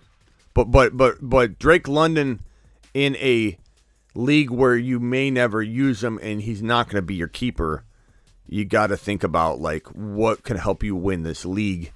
And as much as you want Drake London's future value on your roster, you're not going to probably get that until 2023. And your team's stacked. You're not going to be keeping Drake London. He's not going to, unless he becomes like Jefferson or Chase, which I don't think is the case. I think at most he can look like walking into 2022. The very most he could be like a Waddle type value in my mind. Like Waddle's he's almost a wide receiver 1. He's a very low end wide receiver 1. But if Drake London had any higher value than that walking into 2023, I'd be pretty shocked, to be honest. And that's good value. That's no knock on Drake London. That's like Waddle's a good wide receiver. Yeah, I love Drake London and Waddle for Dynasty. Okay, Open 24, what do you got? All right, I got also a keeper question. So okay. I can keep any 2 of these guys at no cost. It's a 12-team league, half PPR, no tight end premium, 7 starters with a defense and kicker. So 9 starters altogether, but defense and kicker. So 2 running backs. 1 QB? 1 QB? Flex. Yeah, one QB. Yeah, okay, 1 go QB, ahead. 2 running backs, 2 receivers, 1 tight end, and only 1 flex. So I can keep 2 of these guys. I narrowed it down to Joe Mixon, Aaron Jones, Javonte Williams, Kyle Pitts, and Travis Kelce. Okay, so here's your dilemma, man. This is a tough one because you have the Kelce factor. Like, is it better to win now than to worry about future value when you can win cash money right now? God, this is a tough one. I mean, Kyle Pitts for a little bit of context. Yeah, go ahead. For a little bit of context, I did win the league last year, so I also have the 12th pick in the draft. And so some teams have 3 keepers, so there's going to be about 30 guys off the board before I pick in the first round. My so gut, one of those guys might fall back, or the tight ends might fall back to me. Yeah, my initial gut instinct is you got to protect the keeper aspect of it with the now factor. And Javonte and Pitts feel like those 2 best players in any sort of keeper format. However, it's not crazy to say, hey, give me Kelce and Javonte so I can win, and I trust my skills so much so that I'll have Javonte and somebody else that's an amazing keeper that I'm not going to even like lose a wink of sleep that I let Kyle Pitts go because now I've got Javonte and player X. You're definitely going to have 2 players that are fully capable of being kept and be amazing keepers. So at the end of the day, I'm not sure throwing Pitts back and keeping Kelce is going to be the end of the world in terms of the long-term value. You're just going to have amazing options. But to that point, I was almost going to keep Javonte and either Mixon or Aaron Jones, and then hope Kelce or Pitts falls to me at 12. Yeah, I mean, and I think on the surface, a casual might be like, "Oh, you got to keep Kyle Pitts," and I agree that initially that's my reaction, but. Given that you can keep 82 players without restriction, right? It doesn't matter. You just pick 2. Yeah. There's for as many years as you want to. Yeah. Keep them next year or whatever. Yeah. So it makes me think, and it's not tight end premium. It makes me think that you're going to have no problem. Your team's going to be so lit. You're going to have another player on top of Javonte that is going to rival Pitts and Kelce anyway. So that's tough, man. Right. That's a tough one. I'd probably say take Javonte and Kelce and trust yourself that you're going to have a player that is going to be just as good as Javonte to keep for 2023, and you're not going to even bat an eye that you let Pitts go. Mixon and Javonte is good too. I don't mind that. I mean, when you really break it down, the top 2 players are Mixon and Kelce in terms of ADP probably, but. Maybe Javonte though. I mean, yeah, maybe Javonte falls, but I would keep Javonte because I don't want anybody else getting cute, grabbing Javonte. Yeah. He's out there. You're like, oh my God, Javonte got dropped. Give me Javonte and Kelce final answer, only because it's a 2-keeper league. The impact of throwing Pitts back isn't going to be as big of a deal. If it was like you keep. Can I weigh in? Yeah, go ahead. Go ahead, because I'm going to have a difference of opinion just because I wouldn't keep either of the tight ends. I would definitely keep Williams and then keep Mixon or Jones, whichever one you like better, because I feel like there's so many late round tight ends. I mean, I just don't think Kelce in that offense is going to be as good as it has been. He's going to be seeing more of the attention. I wouldn't keep a tight end. That's just me personally. And if you want to draft one, you could. I think Williams going both of those standout RBs, and then you can just take whoever's there. I could get behind that. What do you like better, Jones or Mixon? Yeah, I would definitely. I could get behind that. I mean, Mixon and Javonte's pretty darn good. You know, those are arguably two tops. 4 to 6 running backs, or 4 to 7, 4 to 8. So I'm okay with that. Aaron Jones, if you like Aaron Jones more than Mixon, I could go either way. I could go either way, man. I could go either way. I mean, the bottom line is this. I mean, Kyle almost changes my mind because I'm not taking Kelsey until mid to late round 2 in a redraft format. I'm definitely not taking him higher in a dynasty or keeper, but this is more of a redraft league, so to speak. And so, would I draft Mixon ahead of Kelsey? Probably. You, Smitty, but probably. You what? Not to sound like you, Smitty, but Kelsey's old. Not to sound like you, but Kelsey's old, man. Yeah. He's 33. 32, 33, and I don't like old tight ends. Yeah, but this I'm not taking Kelsey. Yeah, this is going to be treated like a redraft league, though. Like, you've got the Javonte keeper value already. He's going to have another player that's going to rival top 15 overall value. So I don't even concern myself with the keeper value of player 2. I want Javonte. He could be the number 1 overall player next year. He could be the number 2 overall player next year. You got to keep Javonte. That keeper value is too good. The second pick, take the player you think is going to be the better player in 2022, and don't look back. If you think that's Aaron Jones, roll with Aaron Jones. If you think that's Mixon, roll Mixon. Mixon's a good value. I think Kyle swayed me because end of the day, in a redraft format, which is how I would attack the second player, I'm taking Kelsey after I'm taking him right around where Mixon and Aaron Jones are going, but I'm probably taking Mixon ahead of him. So I changed my answer to Mixon and Javonte. Nice work, Kyle. Cool. Thanks, guys. All right, guys. Appreciate you both. Top 5 RBs, so. Yeah, let's go. Thanks. Appreciate you. Bye. Smitty. All right. Phone lines are open. Dial in if Call you into the show. want to get in the mix. NFL. Unless Penny suffered another injury right now, Jack. Penny's back at practice. Kenneth Walker has a hernia. We don't know how bad it is. It could be very small. People are going to overreact to the hernia injury. It's not good. I'm not excited about it. I was definitely not excited when I heard it. I really attacked my desk pretty hardcore. If you want to rewatch something, watch me lose it a little bit. You're live on the Fantasy Football Show. What can I do for you, and who am I talking to? Smitty, it's Dogs. How are you? Dog? Yep, Dog. What's up, Dog? Mud Dog. Mud Dog, what's up? I got my son listening to the show tonight with me, and he has a question he wants to ask you. Okay. Hit me with it. Go ahead. Rank these 4 wide receivers: Debo, Adams, Lamb, and Diggs. Debo, Adams, Lamb, and Diggs. Rank them? Yeah. I'm going to say Adams or Lamb. I could go Lamb, too. I really could. I think Lamb's going to have a monster year. God, these are neck and neck wide receivers.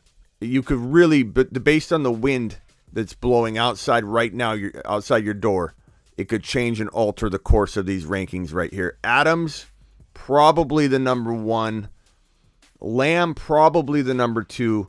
Diggs, probably the number 3. Debo, probably the number 4. But you wouldn't be crazy at all to put Lamb number 1. I in my head, I'm going back and forth. I don't even Lamb. I feel like Lamb is the most capable of being number 1 in the entire National Football League of these guys, but also being outside the top 5 a little bit.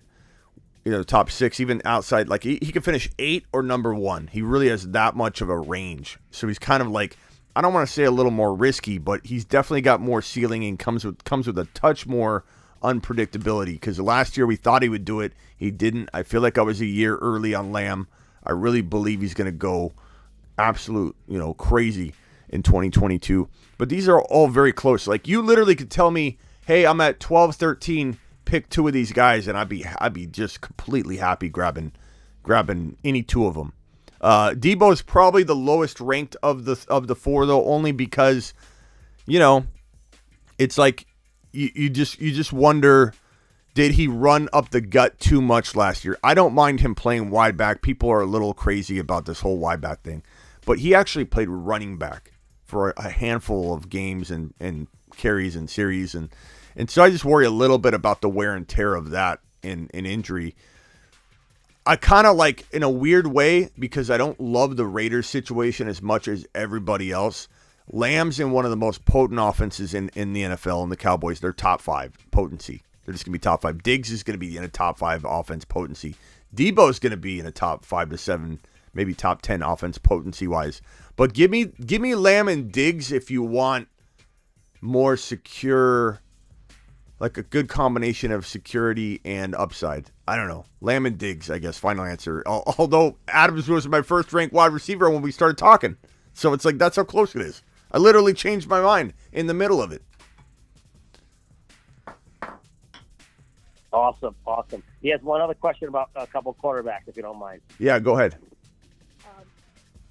Brady, Kyler, Hurts, and Burrow. Okay, I got Ron Navy in here as well. I merged him in. Ron Navy, you handle this one. Go ahead and read that again, little man. Brady, Hurts, Murray, and Burrow. Go ahead, Ron. All right. Well, if I'm being unbiased, I got to go with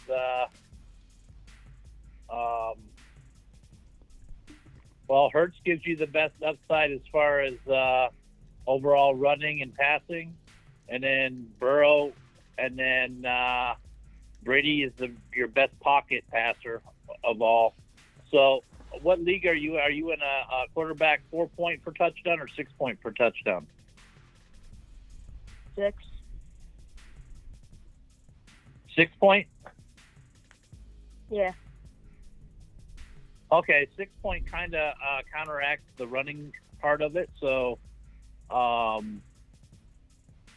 if you're getting 6 points per touchdown for your quarterback, I would raise Brady a little higher then, maybe. And then, so I would say probably Burrow, Hurts, and Brady. Yeah, so I'm going to say Burrow, Hurts, Kyler, Brady. 6 points per TD pass does make me maybe want to put Brady ahead of Kyler, but my only thing is, like, I'm not sure how I feel about Brady. And I know everybody wants to say he's Brady, he's proven, how you going to bet against him, but dude's getting older. And eventually, we've seen it, every player that plays too long, and Brady's certainly, at that tipping point. Maybe he has one more year. It's kind of that whole thing of, do you want to be left holding the bag? Like, do you want to jump a year early? Would you rather jump a year early or maybe be a year late? I think Ron can attest, I am definitely a jump a year early guy, because I'm always talking about jump off this ship. Don't go down with the older player. And so I feel like more times than not, it's going to be right when the player's at that tipping point. They're at the tipping point. Like, Derrick Henry's got one elite year left, maybe, or maybe he doesn't. I'm jumping off because I don't want to be holding the bag. Brady, when compared to these 3 quarterbacks, I feel like is more risky. Like, if we're talking about another player that was lower ranked, of course I would take Brady, but Kyler is still capable of, I think, outscoring him this year. I just think that Brady not being there in August, everybody says he's Brady, he doesn't need to be there. Well, his teammates need him to be there. The cohesiveness for this unit, where you got Russell Gage banged up during camp and needs to build rapport with Brady. You got Julio Jones showing up. He needs to build rapport with Brady. Just because Brady's Brady doesn't mean the entire team is going to be able to pick things up and mesh as well as Brady. Brady's going to look frustrated in week 1, and he's going to wonder why. I can see him right now going to the sideline, throwing an iPad down into the ground because the cohesiveness isn't quite there. Godwin coming back from injury and not being completely where he needs to be. Disappointment Lenny running the wrong route and ending up in the wrong area on the field. I for some reason feel like there's a high likelihood of Brady being very disappointing looking and us all going, oh my God, as the GOAT dropped off. Maybe he rebounds, maybe he has a strong, finish to the season. But we've heard several times where Brady himself has been like, I don't know what I'm doing. Why did I come back? These young kids are out here. Like, I think he's regretting it. Ron Navy, would 2 years ago, 3 years ago, would Brady have taken off any part of August? 2 years ago, that version of Brady, would he have ever left during August? No, but also, I mean, he has, like, him and Gronk are both, like, they don't play preseason games, so they are taking off preseason games. They're still staying active though and working off the field, but he really doesn't play preseason games. Yeah, but there's so much. So There's so much that goes on right now. I'm not off of him totally. And if Brady's at an age to where if you're gonna take him, take another release. He's far enough down where you could take like a Hurts, or you could take a Burrow, or you could take another top quarterback, and then that's a mobile quarterback, and then pair him with Brady, and then you're covered. Yeah.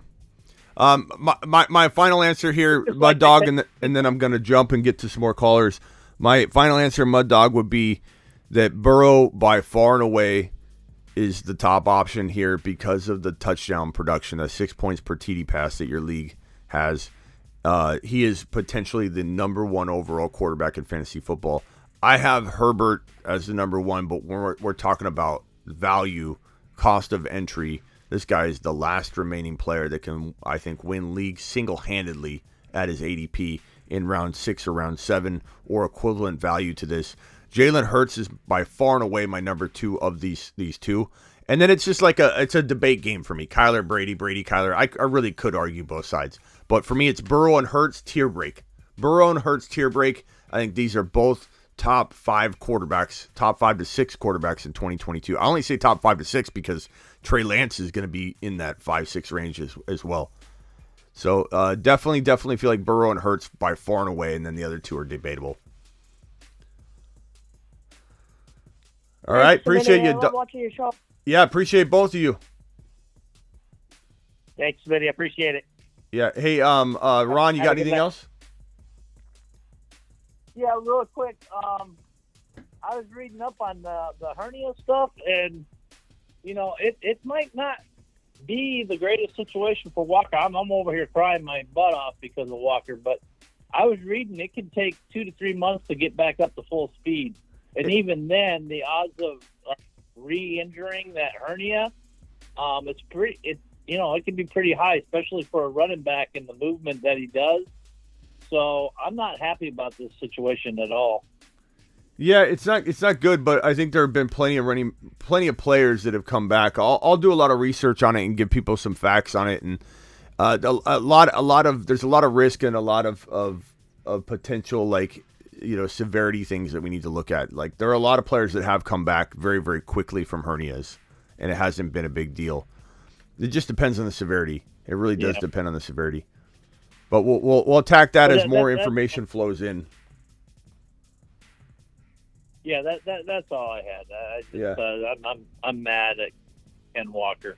I mean, the opener, like this is coach speak, right? But the opener is what we're shooting for. That's what Pete Carroll said.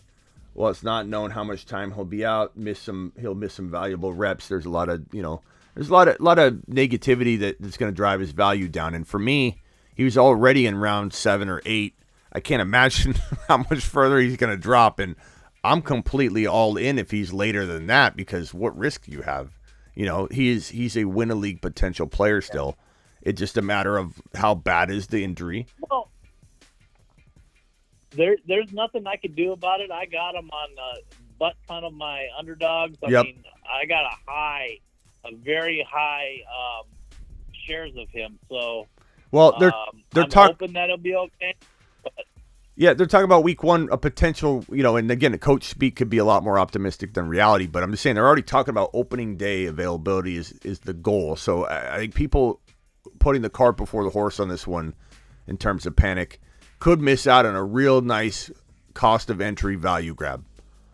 There's nothing wrong with grabbing Kenny Walker. Even with what we know right now, Kenny Walker in round 10? Like, are you kidding me? Like, I'll take that all day long. Who's in round 10? A wide receiver I'm never going to use. I'll take Kenny Walker all day in round 10, 11. So we'll see. Oh, he's been down 10 for a long time. So 12? I mean, Give me him in 12. He's already there. So if he drops even more, that's even going to be crazy. Yeah. So I'm not scared. Derek Lincoln's been dripping in an occasional crying crying emoji, Kenneth Walker thing the whole show. Like every couple minutes I see Derek Lincoln just dropping in this crying emoji, Walker. Crying emoji, Walker. So we're all upset about it. And it happened. I mean, who do you think's more upset than me? I was in the middle of a Kenneth Walker pep talk when the news broke on my screen, and everybody in the chat's like, Smitty, it's breaking, look at it. And I'm in the middle of talking. I can't read breaking news in the middle of a rant. And I mean, who's more upset than me? I'm the most upset person on the planet, or was. But I got to see that there's potential upside here. And I think there is. I don't think I'm making it up. I don't think I'm biasly forcing the idea that this could turn out to be a blessing in disguise. Like, we know for certainty that he's not getting all the work in week 1, So there's no, I'm backing out of winning the million. I got plenty of depth, brother. Don't worry about that. Yeah. And we got to hold up the Moon Man, Smitty, because we got to keep them from loading Walker back on the shuttle to send him back to Earth. We got to hold him up on that. Yeah, maybe he goes. Maybe he goes to the space station. Maybe that's where the space station is. Like we're taking him off the moon for the moment, but we're putting him like not on Earth, just like in a waiting facility. I don't know. We'll have to figure it out. Yeah, for recovery purposes. Yeah. Just for recovery purposes. We'll figure it out. All right, man. I appreciate you. All right, later, Smitty. Oh, call into the show. Dial 602 NFL. Kenneth Walker. It is kind of tough. It was especially tough to have that break as I was live. I can't even believe it. Can't even believe it. Would you guys trade picks?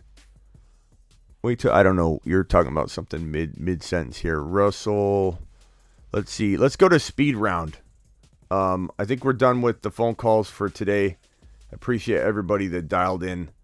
I'm going to close them down, actually, so we don't get distracted. And let's go to speed round. Everybody know what speed round is? Quick questions, blitzing through them. You write even like 3 lines, and I'm skipping over it. It's got to be absolutely, just quick as can be. Let's see here. How in the heck is Mike Thomas trending downward? Read the reports. Don't stick to your guns for the sake of it. I'm not, Russell. I'm not sticking to my guns. I'm saying don't overdraft this guy because of the reports. You got to pay attention to what I'm saying and how I'm saying it. I'm not in the business of trusting Michael Thomas at his climbing ADP, Russell. That's not me sticking to the guns. That's me telling you how I believe it to be true. You can take it however you want as well, and that's fine. It's okay to have different opinions on the matter, bro. That's what fantasy football is all about.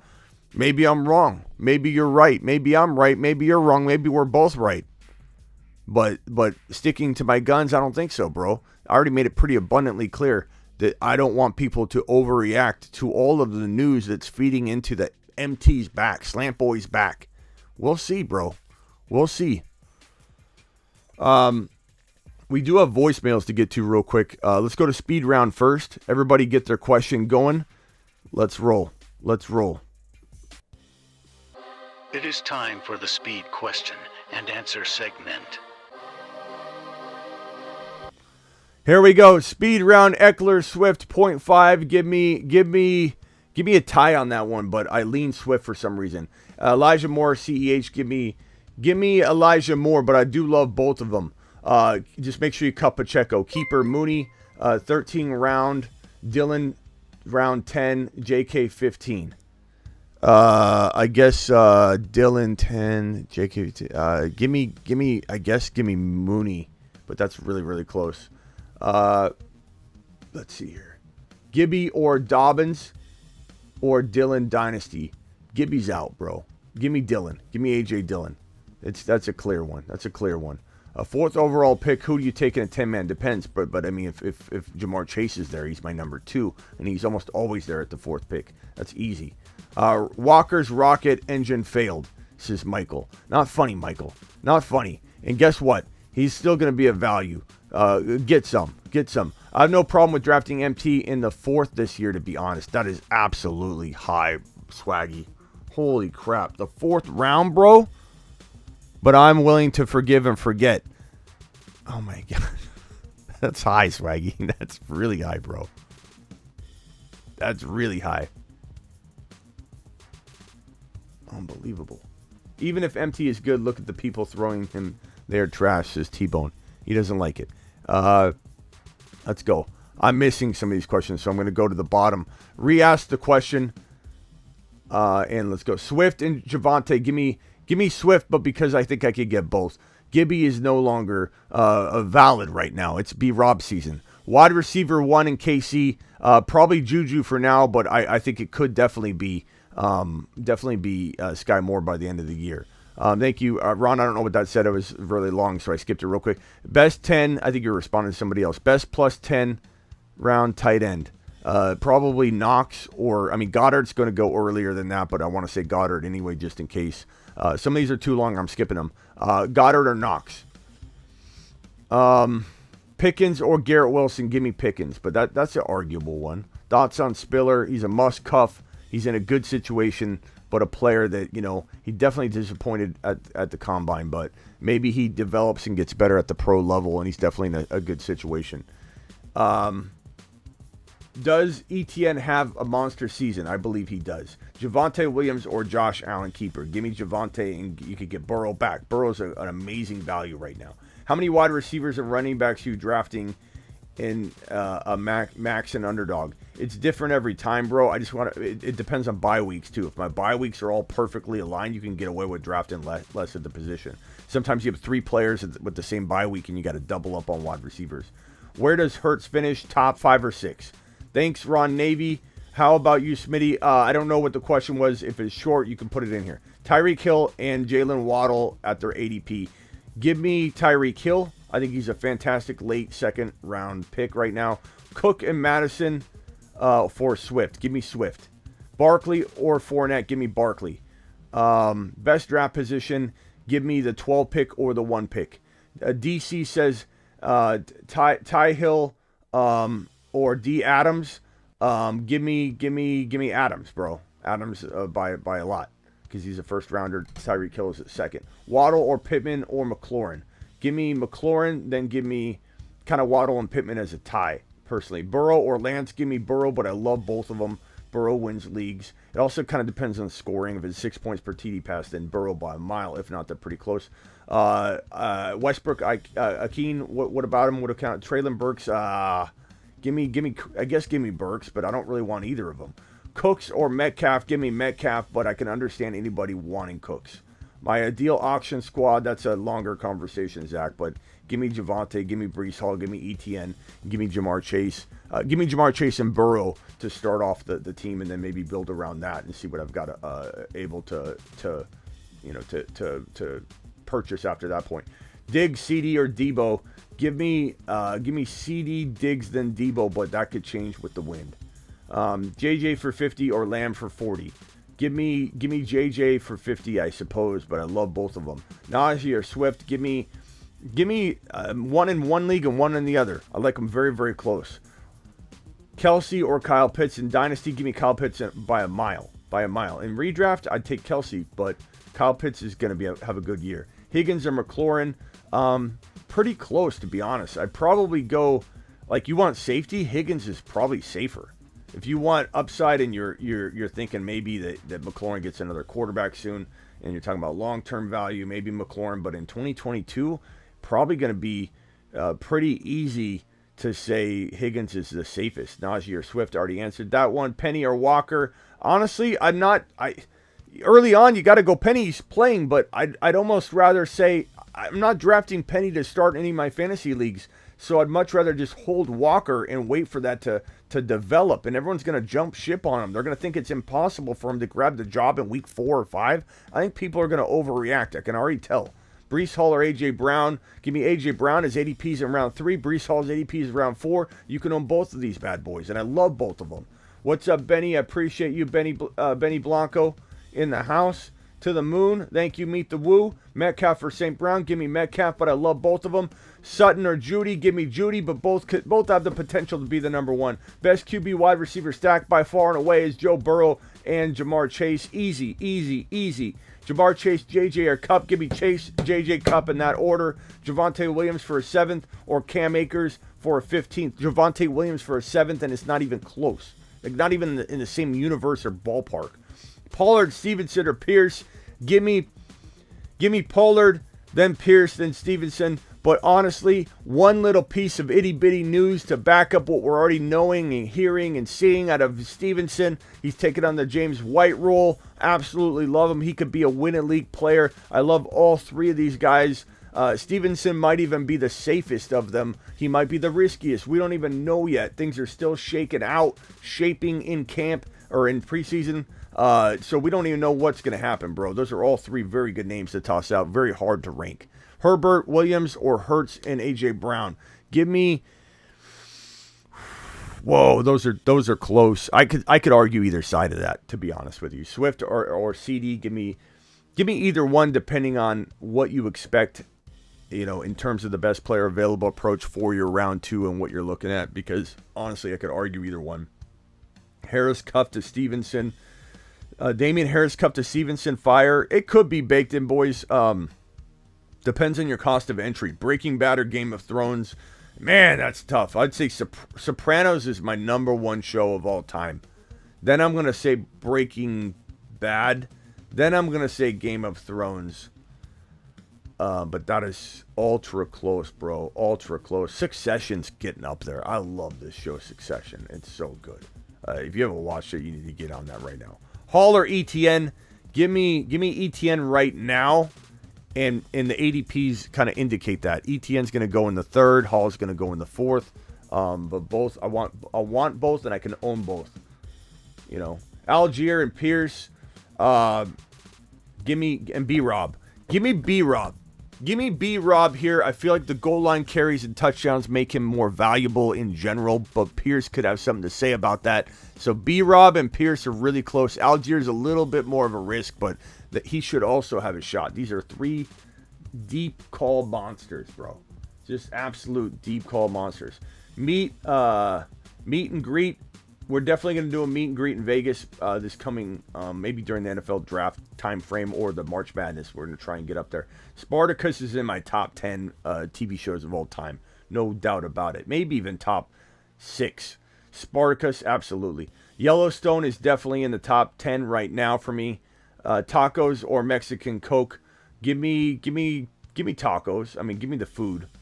Hopkins situation, where are you drafting him, and are you even drafting him? Yes, I'll draft him in 7, and I like to cuff him to like Ayuk, so I have a wide receiver 3, and then I've got a good option to rotate if at the time, if at the time that Hopkins comes back, I can either leave Hopkins in there, Ayuk in there, or I can roll with Hopkins. Tony Galladay or Wandale? Tony. By a lot, and I don't want really any of them. Succession is a great show. Trade Javonte. What is this question? Trade offer Javonte and Gordon and A.J. Brown for Najee and Keenan Allen. Give me Javonte, Gordon, and A.J. Brown over Najee and Keenan Allen. And that's hard to say, but I would take that. That's tough. I mean, it's arguable, but I would take the Javonte side. Tyreek or Mike Evans. Give me Tyreek, but it's arguable. Jamar at 67, too much. That's a lot, bro. That's a lot. I mean, I would definitely take a look at what those other wide receivers like Lamb are. If Lamb's $42 or $45, it's a big difference. D-Town, appreciate you, D-Town. Grady's laughing. I don't know what. Probably laughing at me. That's okay, Grady. I appreciate you. Waddle, boom or bust at his ADP. I think he's a boom, because he's going in like the 4-5 turn-ish area, and that's a fantastic value. Mixon or Henry, I probably lean Henry out the gate, but Mixon more so long-term. So if you can't trade it all, if you can't sell Henry high, I'd rather have Mixon. I think Mixon is a better shot at playing a full season. D-Town, the show loves you back. Lancer Fields, that's hilarious. That's hilarious, bro. That's a great question, Overcome. That's a funny one, Overcome. That's a hilarious question. Favorite music? That's right, baby. That's right.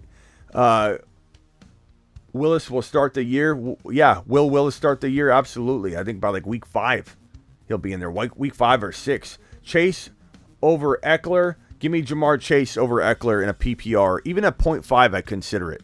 Best pizza topping. I think Stormcat just decided what we're doing for dinner. We're doing pizza.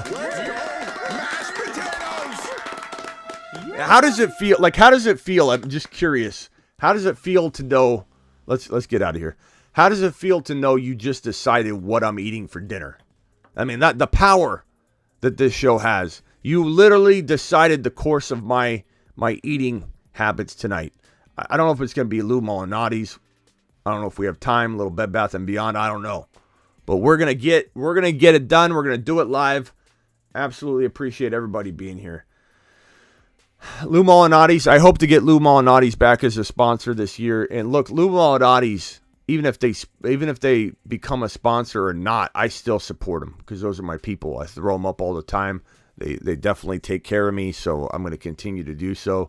Lou Molinati's is such a great pizza place. When is pizza not a good choice, says Stormcat? It just is. It's just a great, it is Taco Tuesday, though. Ron just threw a monkey wrench in everything. You know what?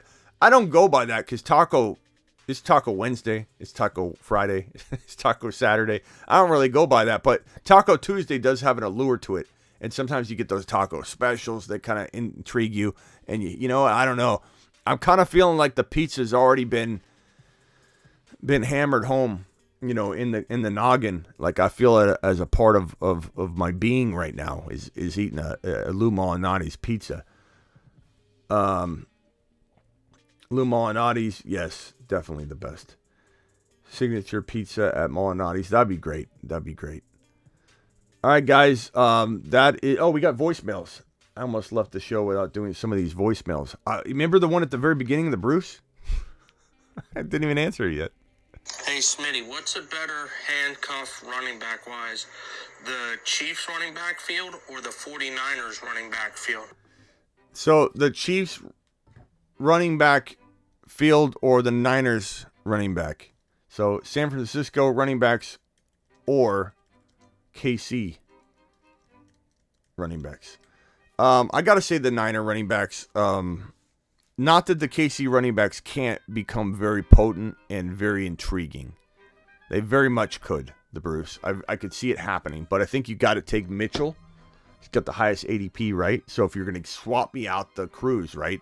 If you talk about cost of entry, Clyde Edwards-Helaire around 7, Pacheco 10, wherever Pacheco's going, that cost of entry is a lot lower. So we got a little bit of a debate on our hands. But if you're just saying, hey, I'm going to hand you the Niner backfield, or I can hand you the KC backfield, I probably would rather have the Niner backfield. You give me Mitchell, you give me TDP, and you got yourself, a real solid rushing attack that could be low-end running back one potential.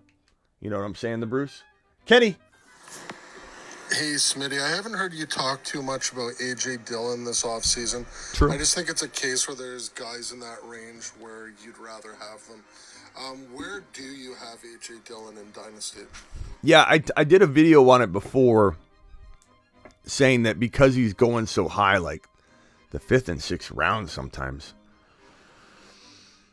I feel like there's just, he's going it's a tad too high.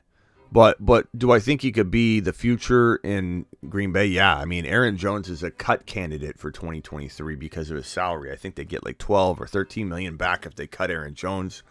A lot will depend on where Aaron Rodgers is at in his retirement or non-retirement. If Rodgers wants to come back for another season, I could certainly see them potentially wanting to bring Aaron Jones back again if he absolutely tears it up. But they could save a lot of money by cutting him, and then A.J. Dillon's got the job. The question is, when A.J. Dillon's got the full-time job, remember when Seinfeld, Kramer got his own show? And once Kramer got his own show, because everybody loved Kramer, best side character in the history of TV. There's no better character in TV, a side character, than Kramer in Seinfeld. And you thought, this can't fail. Like, Kramer needs his own show. And then Kramer gets his own show and it bombs. It was not the same. He wasn't funny. He had to be that side guy. And so, like, A.J. Dillon, very similar. What happens when A.J. Dillon gets his own show? Is he just going to be a top 5 to 10 running back, or is he good the way he is? Is he good because of how he gets the football and that he's kind of a change of pace type of guy? I just don't know that I envision A.J. Dillon being, like he's waiting so long to get this job. Kind of feel like it's one of those things where it'll never fully end up becoming what we have always wanted it to become. Maybe it does, maybe it doesn't, but I'm certainly not in the business of assuming anything. We have a lot of moving parts involved and obstacles in the way of A.J. Dillon becoming a full-time guy, and I'm just going to stay kind of put. Smitty, do you watch Curb? I do watch Curb. It's pretty good. I haven't watched it in a while, though, but I used to watch Curb Your Enthusiasm all the time. Fantastic show. Let's go with the next voicemail. Gibby's getting butchered by just about everyone in the industry. His value is going way down. But what's your line in the sand for him? It's a good question because I think about it too. And I know like someone like Ron wouldn't even, like he's off Ron's. Ron's removed him. Ron's emailed Underdog and said, can you remove Gibby from all of my future queues? And that way he's not even on there because he's just tainting Ron's running back ranking list. I personally, there's getting back in points for players like Gibby. Gibby's got a lot of talent. He's got a lot of risk. He's got a lot of vulnerabilities. I don't want any part of him at like 6th round value anymore, which was a steal at one point it seemed. But I don't know. I feel like, if he's there at the end of 7 or 8, are we still not considering him? I don't know. We'll have to see. I don't want to promote it. I don't want to promote it because Gibby's a disappointment waiting to happen.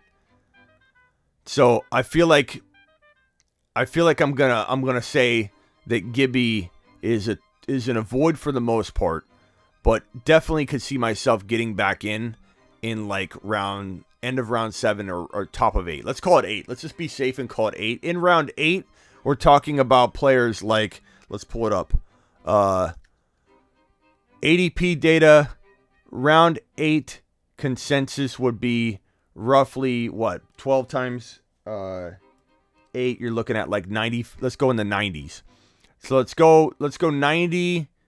Who's in the 90s? Lockett, Traylon Burks, Ramondre Stevenson. Hell, taking Ramondre Stevenson all day over. Let me just tell you that. And Ramondre Stevenson's ADP doesn't feel in the 90s. This isn't updated, especially with the reports coming out. Ramondre Stevenson's climbing to like the 60s or 70s.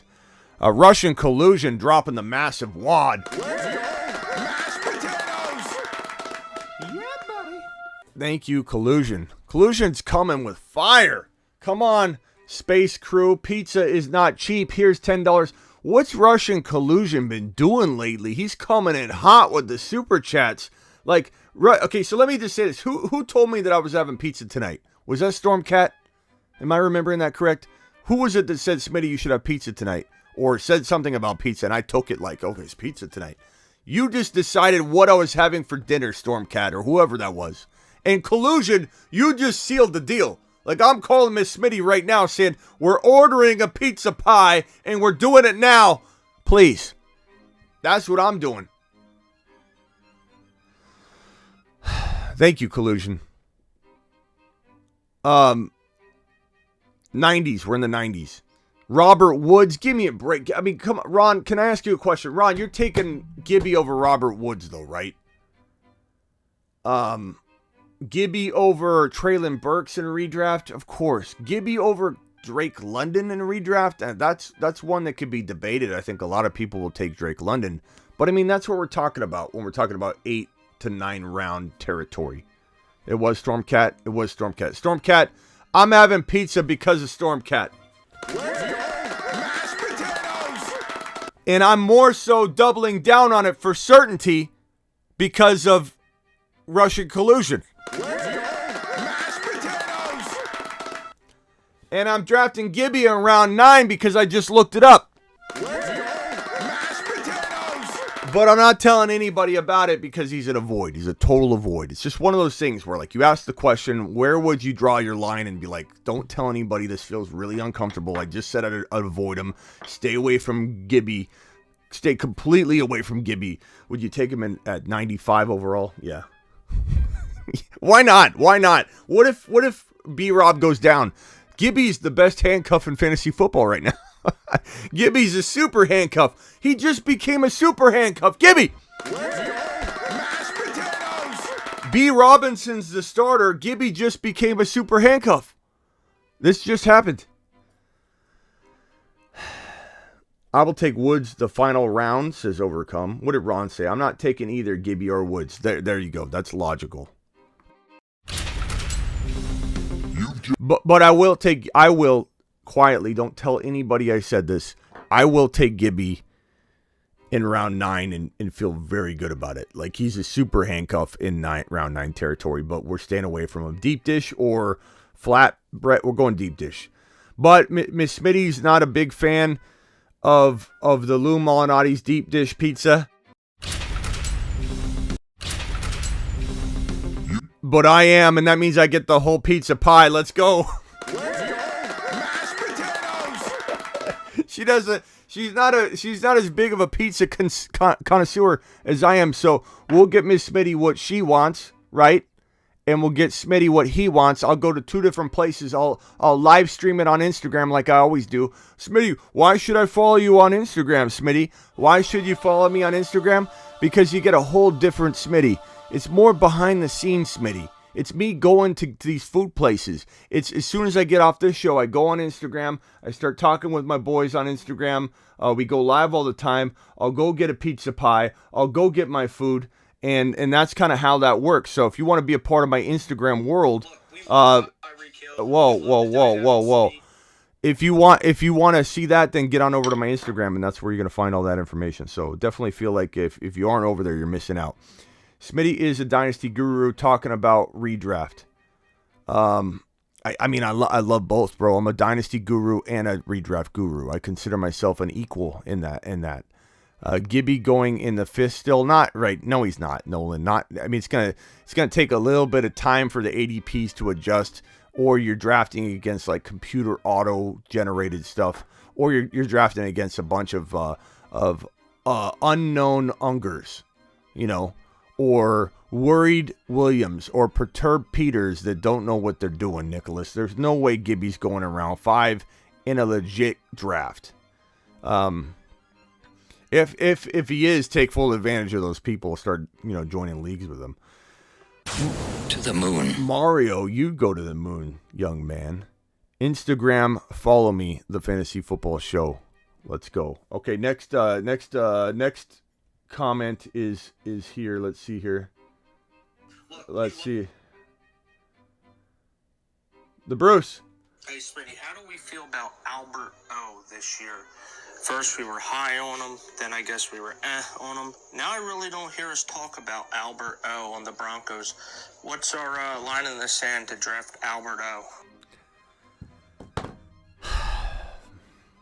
I don't know.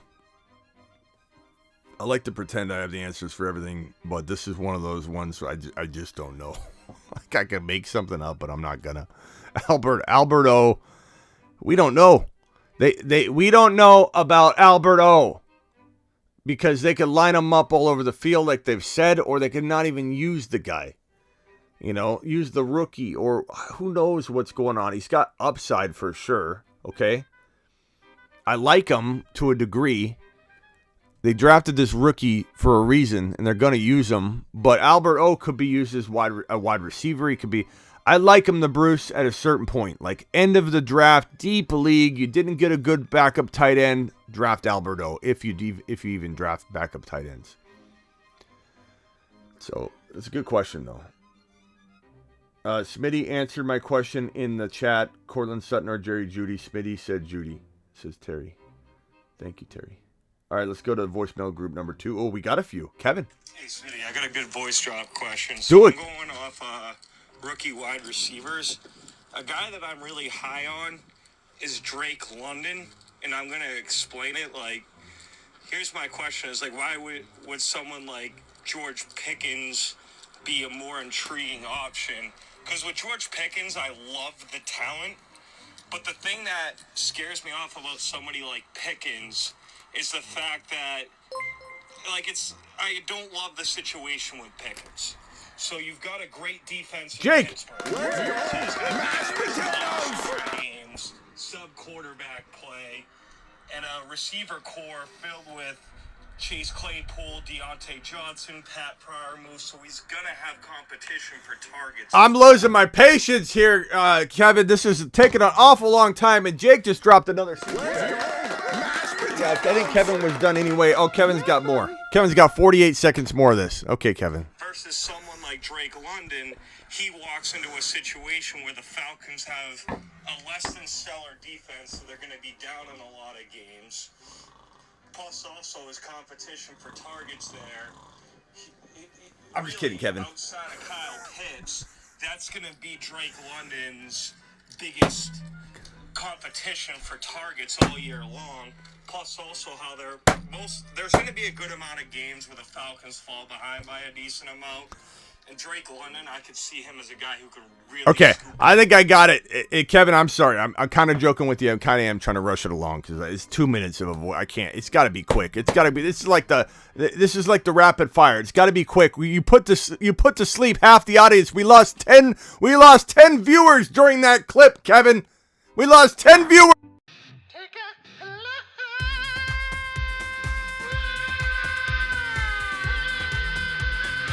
This is like when Ron came on that one time. Ron knows it. Ron does not take offense to this. Ron knows he can talk a little, and he even cuts himself off. He's like, I got to get off of here. I'm talking too long. Ron, we actually developed this when we haven't used it ever since, but this is what we were using when Ron made his first call. Remember, Ron? And then we were like, okay. The people are putting thumbs down. We've got to cut you off, Ron. You got to speed it up, Ron. And then it was like, and then we got to this point. This is kind of where it was with Kevin. And Kevin, it doesn't mean you're not an amazing individual. Kevin, it doesn't mean that you're not my boy, Blue. I absolutely love Kevin, but we got to this point during his 2 49-second clips where it was like, finish him. Call terminated. I hear what you're saying. I love that Ron's okay with that. We developed this system.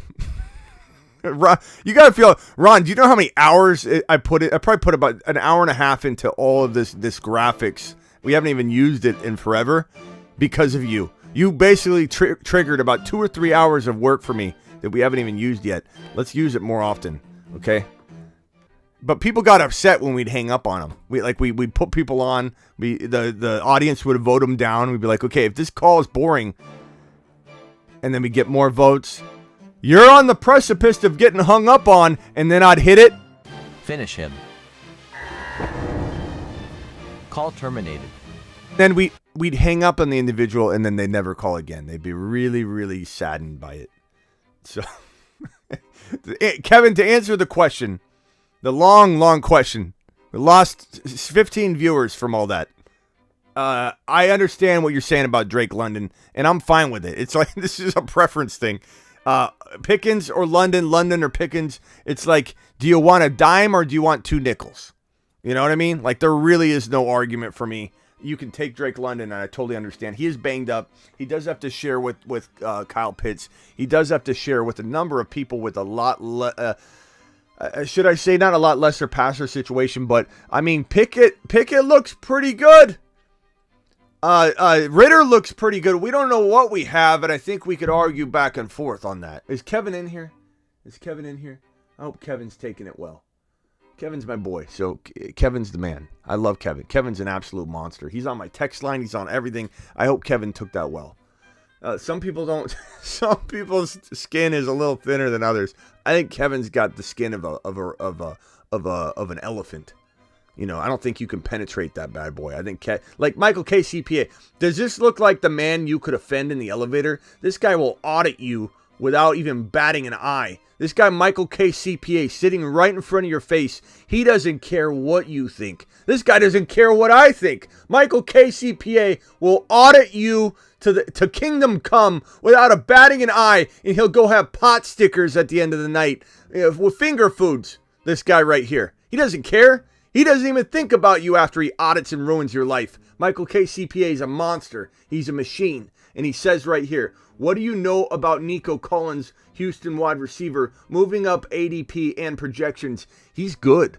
He's a good wide receiver. And guess what? He's got a really good quarterback. And you know, Ron Navy asked me this question quite a bit, where he says, hey, you like this Davis Mills so much. And I do. This is a factual, information. Davis Mills, I like so much. Why don't you like Brandon Cooks? Is what Ron will say to me. And Ron's not wrong. It's a good question to ask and pose to me, because if I like this guy so much, Davis Mills, I must like Brandon Cooks, right? I do. I admit I'm very down on Cooks, and I shouldn't be. That's my default player that I go to when you ask me who do you undervalue and know you undervalue. Brandon Cooks. Mixon and Brandon Cooks I've undervalued a little bit too much over the years, to be honest. Those are two guys that I you could almost say take a lap.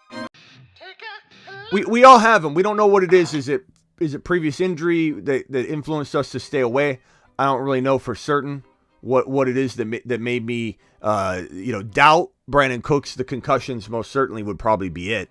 But this Nico Collins guy is a reason I really, really, really like Davis Mills even more. Nico Collins could certainly become some surprise wide receiver 3-4 in fantasy football. I love Nico.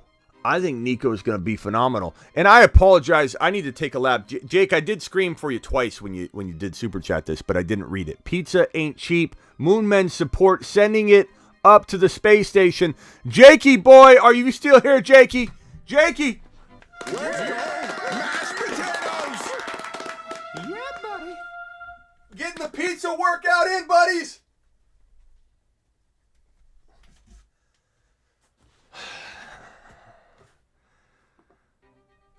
Jakey boy, appreciate you. Good buddy, kind sir, the man, the myth, the legend.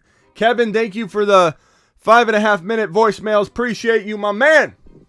Hey, Smitty, it's Baked In Boys, Baked In. Brandon. If you'll recall, I'm a longtime criminal attorney, and you had given me the honor of being on the show last year to talk about Deshaun Watson.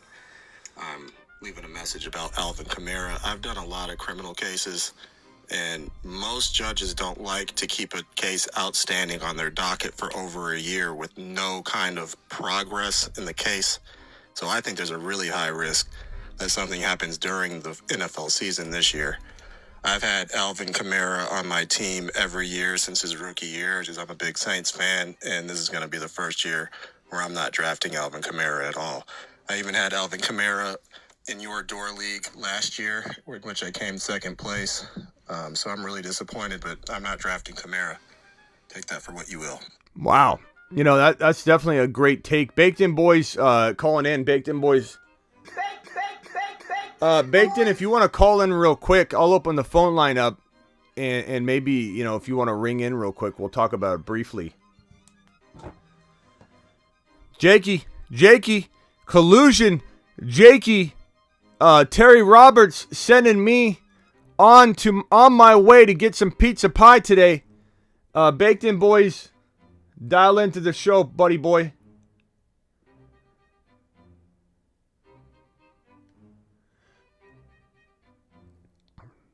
Let's see if Baked In Boys is in here. I'm going to only answer Baked In Boys calls, though, just so you know. Deshaun Watson was caught flirting a little, says Pete Carroll. Is that what Pete said? Pete and some of Pete Carroll. I wouldn't be surprised if Pete Carroll said that. Little hernia thing. Just a little bit of hernia. We need a Pete Carroll. Do we have a Pete Carroll face? I thought I had a Pete Carroll face. Pete Carroll. I thought I had a Pete Carroll graphic that we used once, that we put on screen here. Pete Carroll. We had it somewhere. We need a Pete Carroll character. Similar to the one where we go like this. Baked In Boys, give me a call.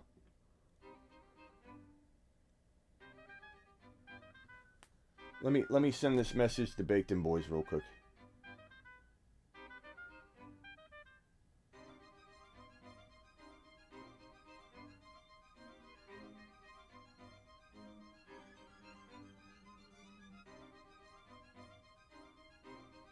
I sent you a message, Baked In Boys. I sent you a DM. 602 NFL Dong. Dial in. Yeah, Pete Carroll. We need a little Pete Carroll thing. We need to do similar to this right here, where we've got the Mike Tyson stuff. Like, here we go. We got got down. Pete Carroll said that it's a little injury. Pump you up.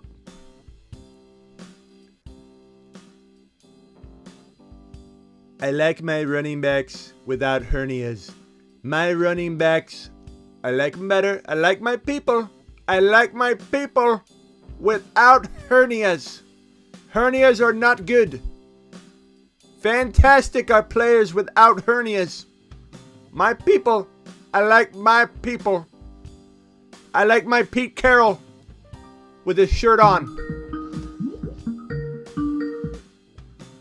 You're live on the Fantasy Football Show. Who am I talking to?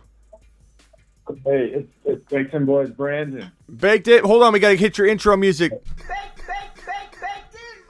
What's up, Baked In Boys? Okay, so Baked In Boys, you refresh everybody about your background. You were an attorney. What kind of attorney are you?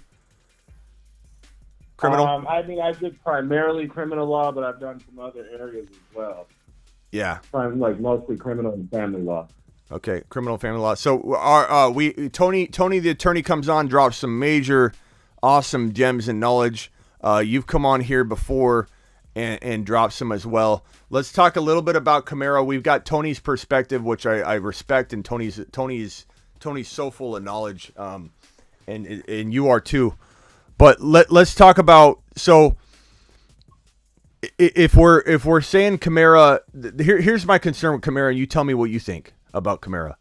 Alvin Kamara, pushing this hearing forward doesn't mean anything to me other than, if the trial begins at all, in my opinion, the NFL is going to put Kamara on paid leave, on the exempt list paid, because I don't think they want the optics of him going to court and being in the spotlight about beating a man unconscious. And he was arrested, and oftentimes being arrested, period, can trigger a suspension.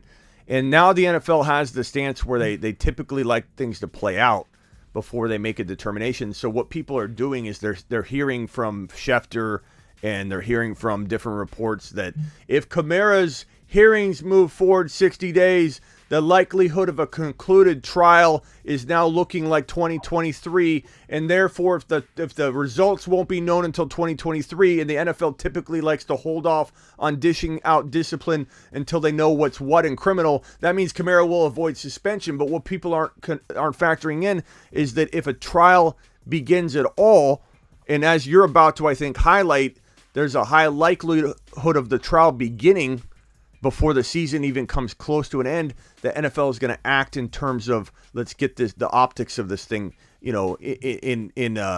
control it, and let's put Kamara on paid leave, not punish him per se, put him on paid leave, like you go to Bob in accounting and say, Bob, you're doing this domestic thing. We support you. We're going to pay you to take time off and take care of it. And then if Bob is guilty, we're going to then go after him and punish him. But until then, Bob, we were going to put you on paid leave, go take care of it, then come back when it's all sorted out. What's your take on everything I said, and what is your additional recommendation to people from your personal opinion, but one that comes from a legal angle?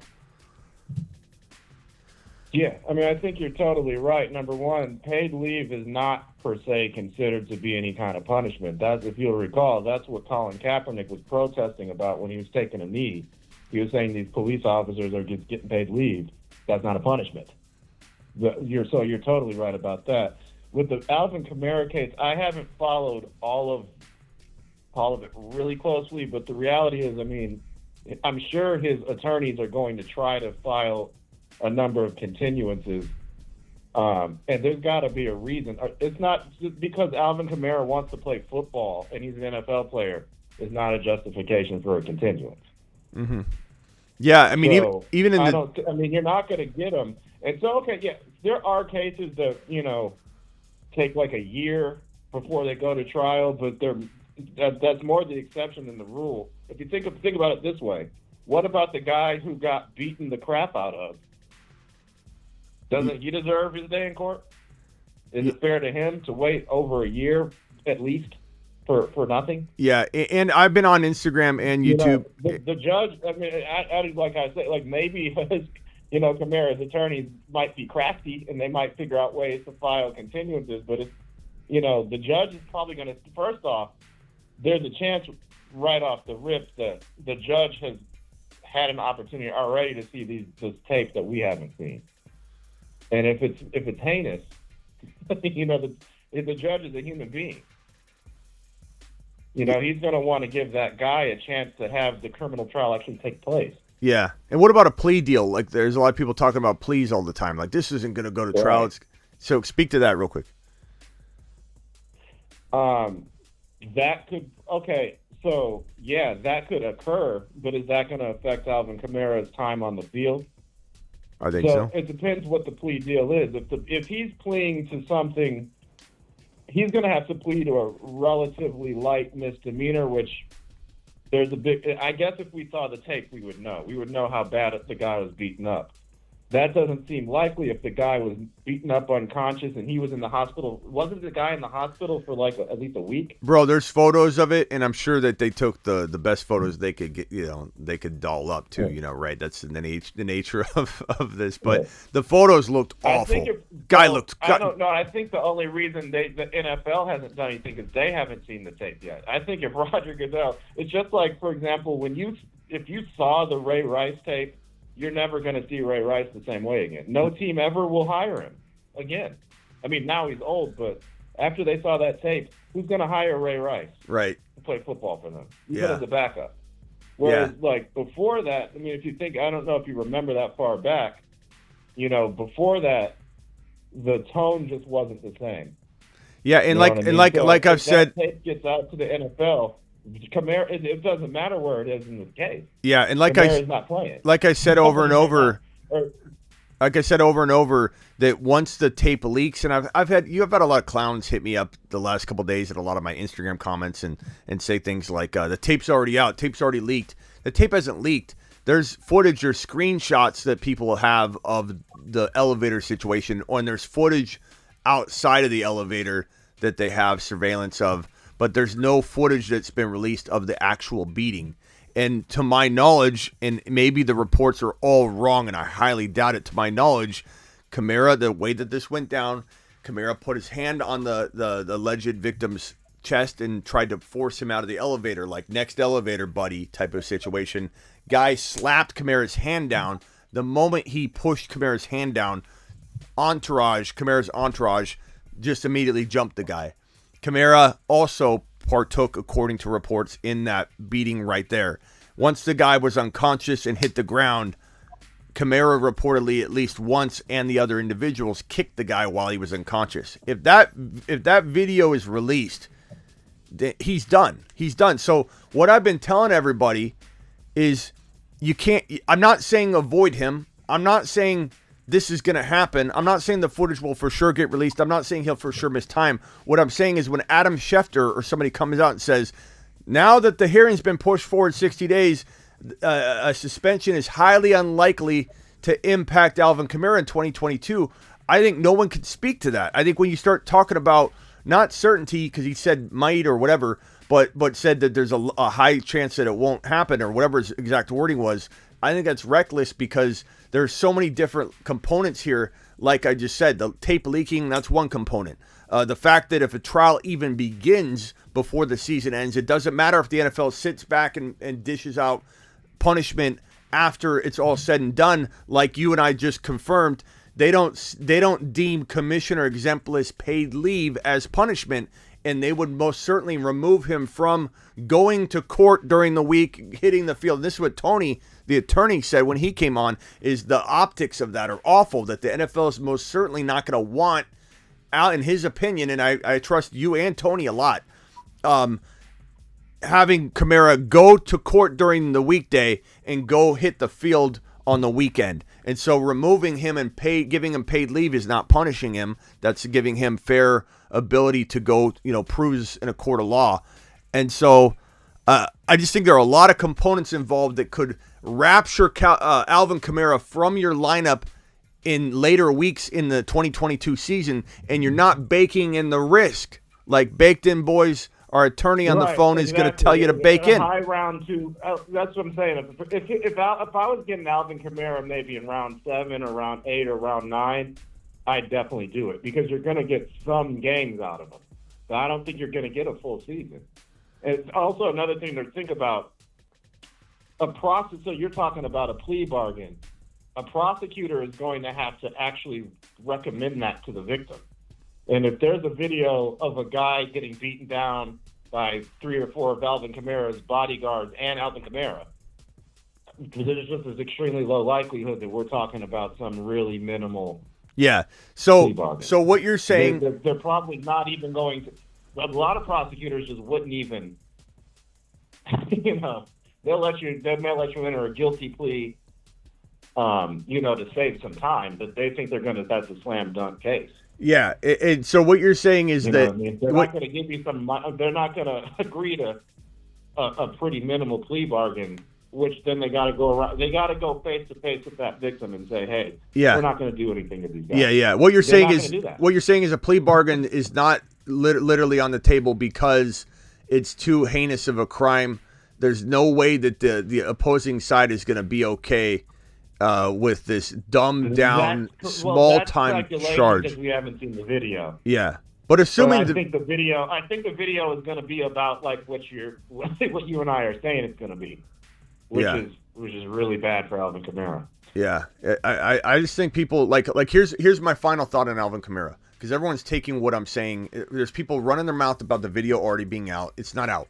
It's not out. There's footage of them in the hallway. There's screenshots of them in the elevator, and people talk about it. The complete video is not out. So people stop running your mouth about that in the comments when you're coming from my neck saying, Smitty, it's already leaked. You're an Alvin Kamara owner. Hello, Alvin Kamara dynasty owner. I know you want to defend him, but Alvin Kamara's in more trouble, in more potential trouble in 2022 than people like Schefter and everybody's reporting, because that if this video gets leaked, and let me ask you this, was the Ray Rice video leaked? The answer is yes. Was the Kareem Hunt video leaked? The answer is yes. What's the likelihood of this video getting released? And do you think that that's going to be, is that a traditional thing that gets leaked by the prosecution?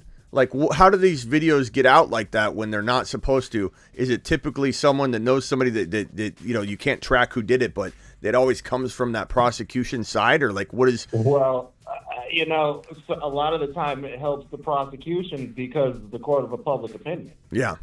So, I mean, it could be someone. Now, of course, they're not supposed to do that. And, of course, they're not going to actually admit to that. Now, one thing that's a little confusing to me, how come Roger Goodell hasn't gotten it? Forget about a leak. If Goodell sees it, even if the rest of the world doesn't, and it's a guy getting the absolute piss beaten out of him by 3 or 4 big bodyguards and Alvin Kamara because the guy slapped Alvin Kamara's hand away, he's getting suspended. Yeah. Like, they think about it this way. They suspended Ezekiel Elliott for a lot less than that.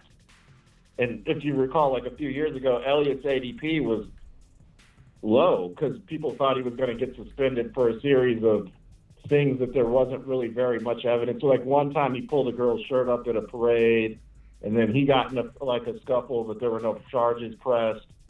Then he suspended Ezekiel Elliott. Why wouldn't he suspend Alvin Kamara if there actually is clear-cut evidence that this happened? What would you say the odds are that the full video gets leaked? If you just had to throw an arbitrary number. The security cam? Yeah, the elevator security footage of the beatdown. What are the odds if you had to throw out your educated guess based on how these things leak in the public eye and Kareem Hunt, Ray Rice? It's not a typical case where this gets leaked. It doesn't matter if it gets leaked in a regular Joe Schmo scenario, but in the court of public opinion with a high profile player, what are the odds that this gets leaked by the prosecution in your mind? Like if you were taking this case and you were defending, what are you thinking in your mind? Like, oh God, this is going to get leaked. This is going to get leaked during this case. They all get leaked. that was your point, which I think makes a lot of sense. They all get leaked one way or another. Doesn't it? You know what I mean? Yeah. I feel like everybody's getting fed information when it's a big time celebrity like that. Yeah, because it doesn't matter if it's a regular Joe Schmo. It doesn't matter if it gets leaked. There's no public opinion that matters. So in this case, it's like if you're a prosecutor, and I saw a comment in here, it's like prosecution. Oops, the video got leaked. You know, we're going after Kamara in the court of public opinion. Yeah, I mean, it feels like it's a lot riskier. Like here's my my conclusion here, because this is why I'm talking about it again, because I'm getting a lot of Smitty, you're crazy, he'll be fine. I'm not saying don't invest in Kamara. I'm saying that before this news broke by Schefter, saying that the odds of, because of the hearing being pushed forward, the odds of a conclusion happening during the season's unlikely, therefore it's unlikely that punishment's going to be handed down to Alvin Kamara in the 2022 season. That is triggering every one of you out there to take him at 2.2, 2.3. You're not baking in any risk anymore whatsoever into this situation. It was pushed forward 60 days, right? Right, 60 days. Not 6 months, 60 days. Not right. Right, that's my point. You're not going to...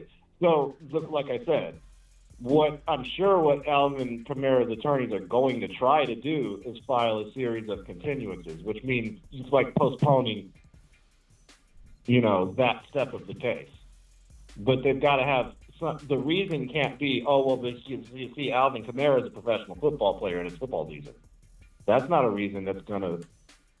That's not a reason they can. That's not a legal grounds. There's got to be some actual reason to do it, and I'm sure they're going to try. But let's put it this way: it's the exception, not the rule. That it could go a year. You could string that out for a year, and a judge is just fine with that. Yeah, and I think most of them aren't. And I think what people are suggesting. I understand Adam Schefter is the be all and end all of news, but it doesn't matter what Adam Schefter. It doesn't matter what he's saying, because he's not saying anything that's related to that. All he's saying is that it was postponed 60 days, so that must mean that he's Well, it's coming. The case isn't going to happen during the season.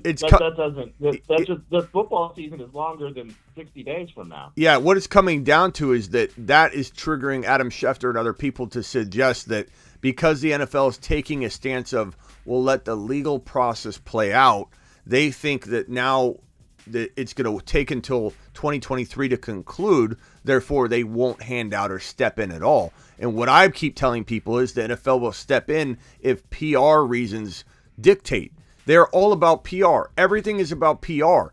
And if the PR is bad, if the optics are bad, they will step in, remove him on paid leave, and say you aren't going to play until this is worked out because the optics are horrible. So you have that potential, right? Going to court. If the trial starts at all before the end of the year, going to court and then playing on the field, and all the news, the negative news, the spotlight on the NFL is making them make decisions that are based on PR. And so that alone, that one angle alone could remove him from play on paid leave. We don't want the negative press that we let a person that was arrested for beating up a man unconscious and kicking him while he's down. We can't afford that PR, so we're going to pay you. We're not going to punish you. We're going to pay you, put you on paid leave. That's one angle. The other angle is if the video leaks, he's done. If the full video leaks, he is done. Because they're not, if it's as bad as we think, maybe the video isn't as bad. But if it's as bad as we think, there are two reasons right there that Alvin Kamara can be raptured from your team in fantasy football. And the problem here is that you used to package in, everybody watching this, an Alvin Kamara supporter right now for 2022, you were packaging in fourth round value, that's risk baked in. Missed 6 games, 8 games, you were getting him in round 4. It was baked in. Now you're getting him at 2.1, 2.2. Some of you are considering the end of the first round, which has no risk baked in whatsoever. And if he gets raptured, you're in a worse spot, a much worse spot than you were if he missed the first 6 games of the year. That's all I'm saying. And I believe that you're confirming what I'm saying. So it's risky. Yeah. Well, if you think about it, the case has been delayed 60 days. Everyone's fantasy draft is going to be done by then. Yeah. So there's no way his ADP is going to drop drastically. Well, unless somehow that video gets leaked within the next month. which possibly could happen. I don't Yeah. know, somehow. Then his ADP would drop if that video got out. But let's just say it doesn't, he's going to be a second rounder. Mm-hmm. That's why I'm not going to have him. You know, Yeah. I'd take him and maybe if I've already drafted, you know, 2 other running backs, then I'd draft him for sure later on in my draft. Yeah.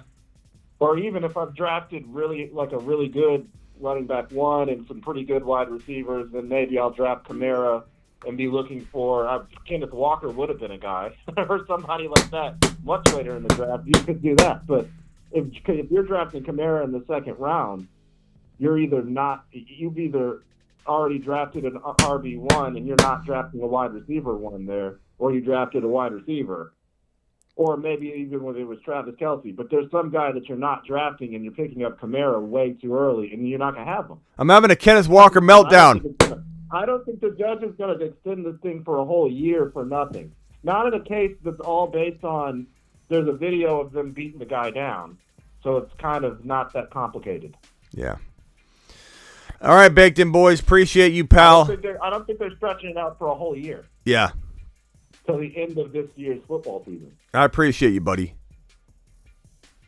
Thank you. Thank you for having me on. Yeah, I appreciate your knowledge. You and Tony are my go-tos. This is not me stepping out on Tony. You know, Tony, the attorney, he's definitely, been here as a consigliere of the show, and Baked In Boys is just an added bonus. You're like the, who are you? If he's my consigliere, what's that make you? I guess my two panel team. Maybe an associate. Yeah, you're my 2-panel team. Maybe that person on the team. Yeah. All right. So again, let's leave it at this. Percentage chance that Alvin Kamara's full video gets leaked by I don't know, just some point during the year. What's your percentage chance? Like, put yourself in the defense attorney's hat right here. Like, if you're taking this case on, what are you thinking in your head when you sit down with Alvin Kamara and you're like, look, there is a good chance this video gets leaked because this is the court of public opinion. There's money involved. Like, there's so much involved. What do you tell him the chances that the video gets leaked? Well, I think that may be part of what they're trying to figure out every kind of way to at least delay that. They probably haven't given it over yet. But I'm not sure that's the problem is I don't know where they're at with their pretrial motion, so I don't know if they're far enough along. They have a duty to show all of their evidence that they're going to present. Would you say to the other side? Would you say over 50%? So, Alvin Kamara his attorneys have no option. They're going to have to do that. So you think way over 50% chance that the video gets leaked? Probably because it always does. Yeah. There's going to be somebody in that prosecutor's office. I'll put it this way: once it's out there, Alvin Kamara and his attorneys won't be able to control it per se. Do you think that? Of course, motion detected at the backyard. A judge is going to say, "Keep this. You can't just release this to the public." Do you think it goes a little something like this? Hey, Margaret, can you release that video? Put that video in the mail. Send it to TMZ. I've got it all postmarked. Thanks, Margaret. Wear gloves. Wear gloves. Thank you. Is that similar to how it probably goes down? TMZ is really effective. I don't know how they do exactly what they do, but I mean, if you think about it, just think about how many times, not even just NFL players, but any athletes or even movie stars, musicians, their stuff always gets leaked. You know what I mean? Yeah. And a lot of people say this. I think it's more than 50% chance. I also think it's at best 50-50 that Adam Schefter is right, which I don't know that that's news as much as it is conjecture. Yeah. Just because the thing got extended for 60 days doesn't mean they're going to extend it for 1 year. Right.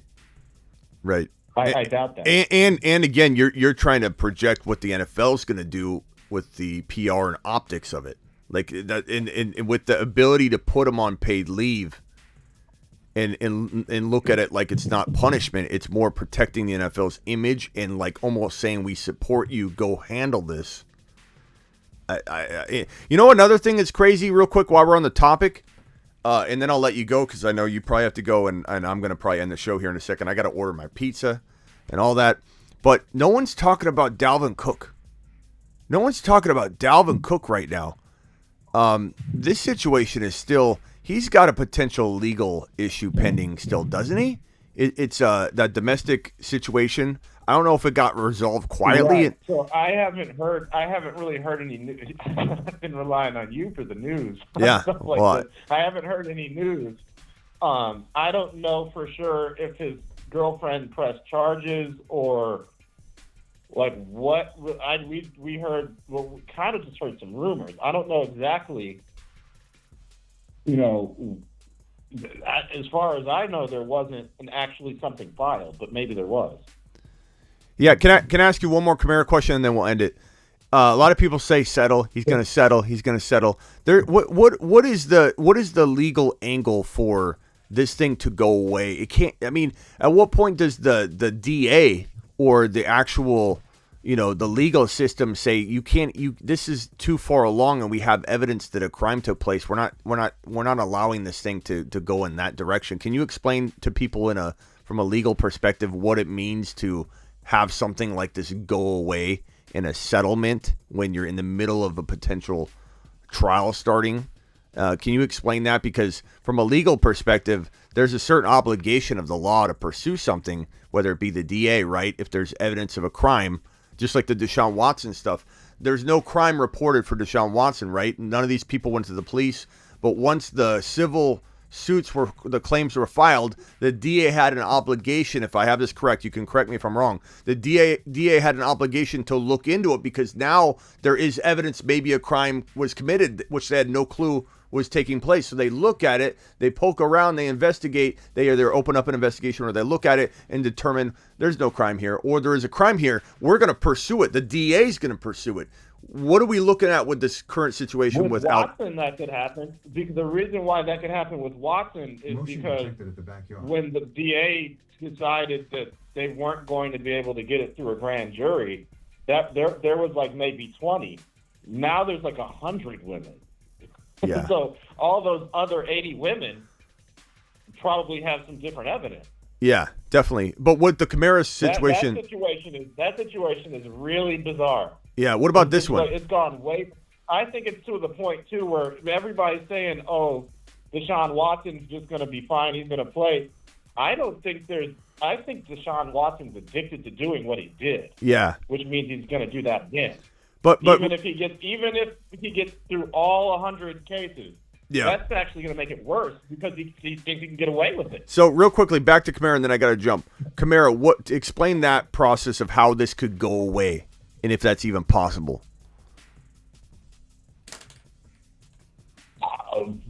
I mean, so it could. What I would say is that they've actually filed this case, it's in the hands of the prosecutor. So it's not like the victim just has control over that. The prosecution can move forward and actually prosecute the case. Because but, I mean, if the victim is saying, well, you know, my injuries aren't so bad, if Alvin Kamara is willing to, you know, pay me a lot of money and whatever, then the prosecutor might at that point negotiate, but they don't have to. But what is there an obligation? I think a lot has to do with the video, like I'm saying. If the video is just absolutely clear and there's just no way that the prosecution is going to lose that case, I don't think they would do that. I don't think they would be looking to negotiate. If Alvin's Kamara side has something and it's more like 50-50, they probably would try to. Or then like I'm saying, then maybe you would have some kind of a plea bargain. So I think we would have to see the video before we could. But is there a certain point where the video is so bad that the DA has to, you know, has to go into this situation and say, like, there's no pleading out of this situation. There's evidence of a crime taking place. We can't just allow this to be pleaded out. There's a literal attack of an individual, knocking him unconscious, putting him in the hospital. Like, does the defendant really have control over making this go away if there's evidence of this in the police and the Right. So technically, no. Technically, regardless of what the defendant wants or thinks, the prosecution can move forward with the case. But I mean, if you think about it, the prosecutor is a public servant. And if the defendant is saying, well, I'm not hurt that bad, Alvin Kamara might pay me a whole lot of money, whatever, there's a chance that then that it could go the other way. That's where it's maybe 50-50. The defendant cannot control the prosecutor, but they work for you.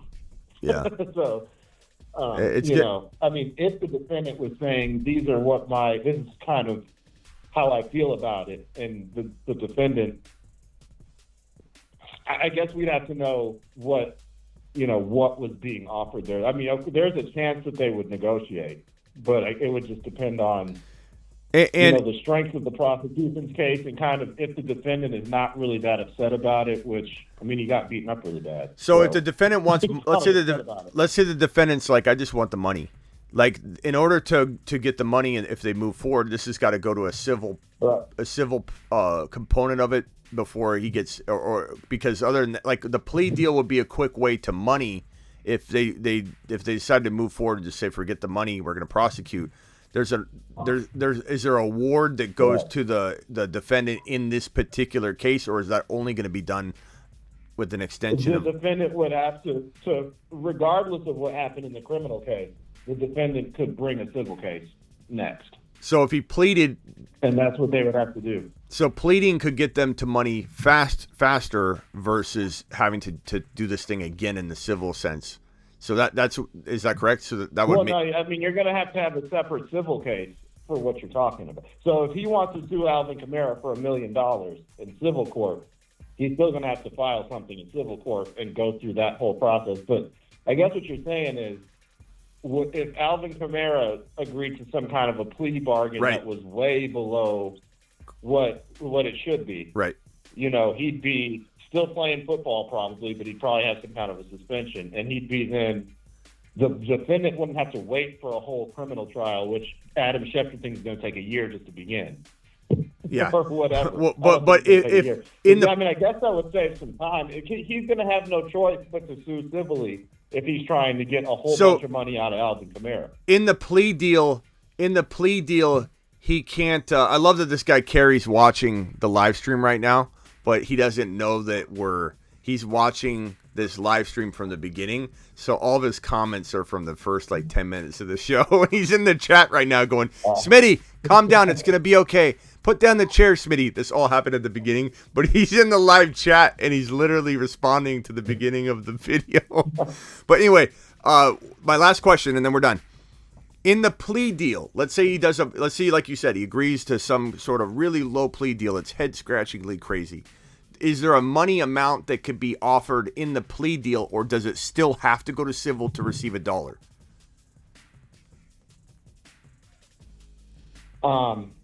So you can, I guess the answer to that question is you can get something called restitution for, let's say, his medical bills, something like that.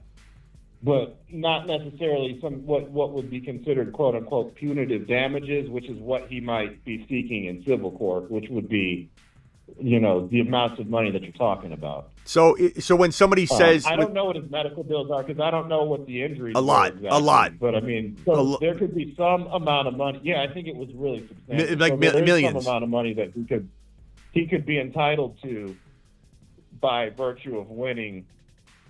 Yeah. So what I'm the criminal case. What I'm trying to say here. If he were to sue in civil court, he'd be suing for a lot more money than that. What I'm trying to say here is that people oftentimes come at me and say, "Smitty, stop talking about this. He's going to plea out. He's going to plea out. There's going to be no trial." If someone plead out, they're not pleading out for any more money. Like if this goes to answer this is going to, I think, solve this whole plea argument that people have. Like, oh, it's going to plea out and get this money. What you're telling me is that if he pleads out, this defendant's no more likely to get money than if he takes the trial to court and gets the punitive damages at the end of that as well. The punitive damages, like you said, medical, whatever, are going to come at the end of a trial, or they're going to come at the end of a plea. But that's one and the same. You're not getting any advantage monetarily by pleading. No. Okay, so it's the same thing. Do you remember the O.J. Simpson case? How there was a really highly publicized criminal trial, and then there was a much less publicized civil trial? Yeah. It's the same thing, except obviously, right. O.J. Simpson case was about murder. So it's the same. Yeah. So what you're it's the same process. Yeah. So what you're saying is that when people say he's going to plea, there'll be no trial, relax. The only reason this guy would plea is to expedite things, and get that monetary amount that would be given to him at the end anyway. So what?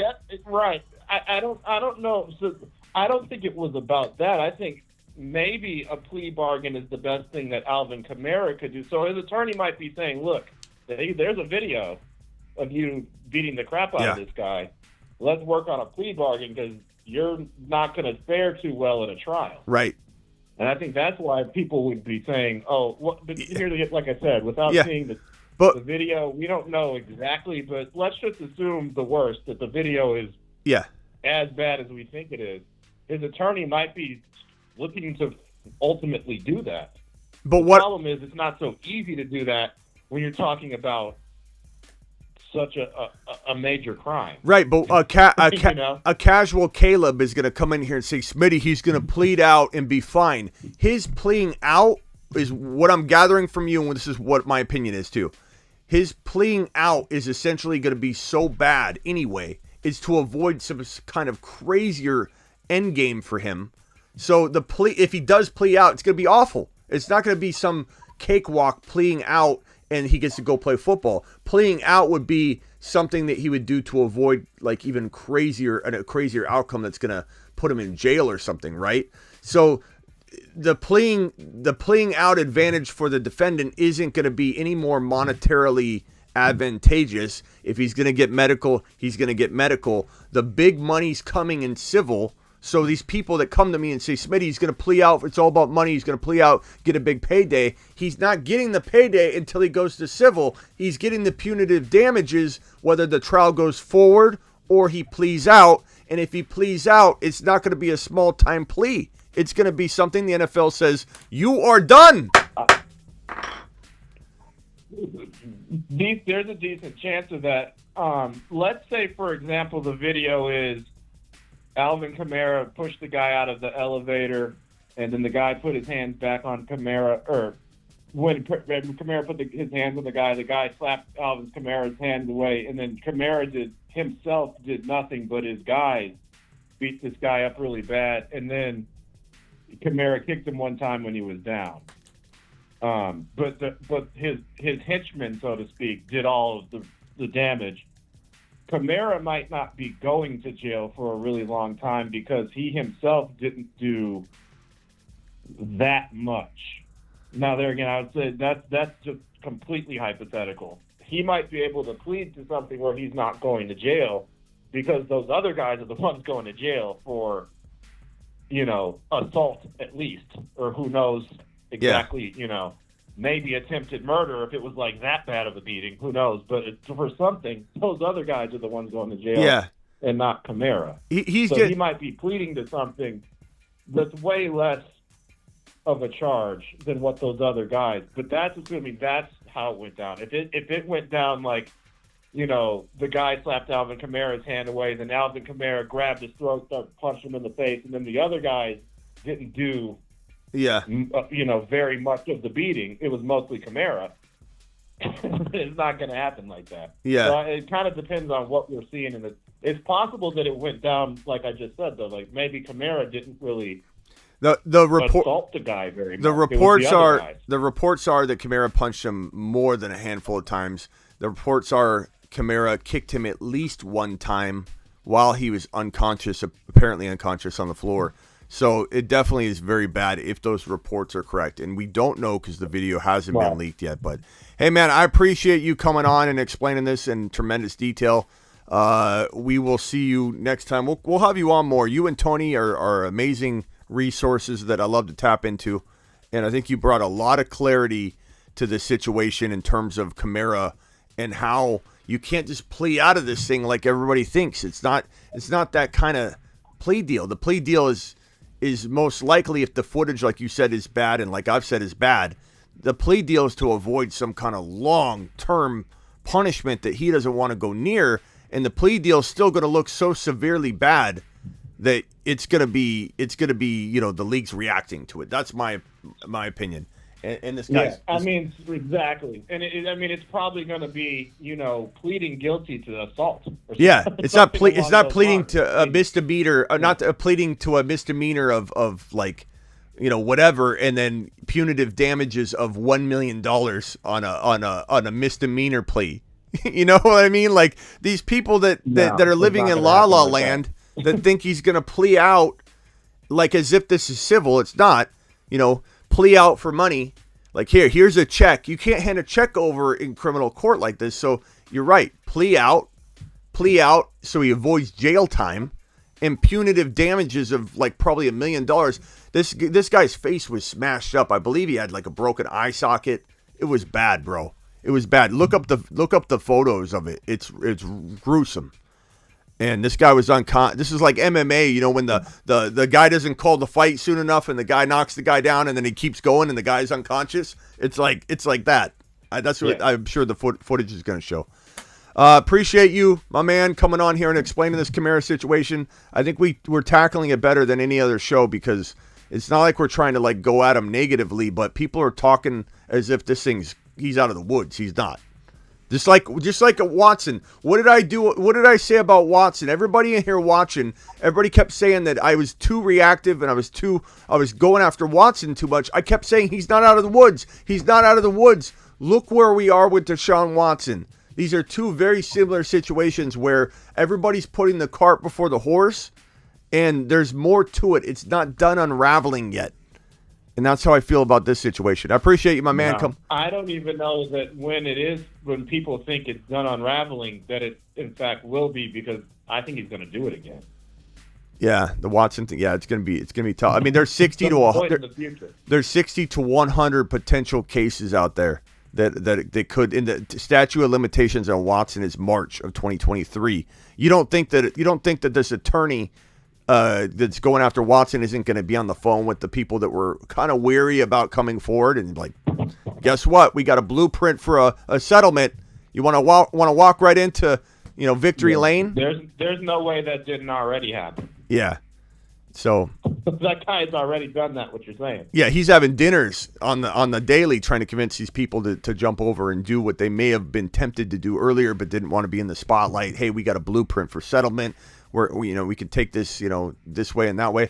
Watson's not even close to out of the woods, not even close. I think you're absolutely right. I'm out of here. I appreciate you, my man. Thank you for coming on. We'll set up something on a regular. Okay. Thank you so much for having me. Yeah, good stuff. Bye. Thank you. Baked In Boys. That is Baked In Boys. Our other attorney at law that comes in and just graces us with knowledge. And Tony, the attorney, Baked In Boys, these are the two guys that bring us the legal expertise that your boy Smitty has a good grasp over. When it comes to I'm the best deep fake doctor and deep fake legal analysis in the fantasy football space, but I do have to turn to my boys to come in and help out. And hey, I think someone took who was that individual that was talking about the show? Look, I felt bad because I think she took it the wrong way. Carrie says, watching this later and everyone, but I have a life business to run. We weren't making fun of the fact that you were behind. It was just it was hilarious. It was a funny thing. It wasn't a negative thing. So I hear this poor individual is watching the show, just enjoying and consuming the show. And took my comment wrong. I didn't mean that in a negative way. It was just hilarious to see you reacting to hour one. We're on hour 3, and you're talking about hour 1. It was just hilarious to see. That's all it was. We appreciate you. I apologize for how you took that. I'm out of here. Appreciate everybody.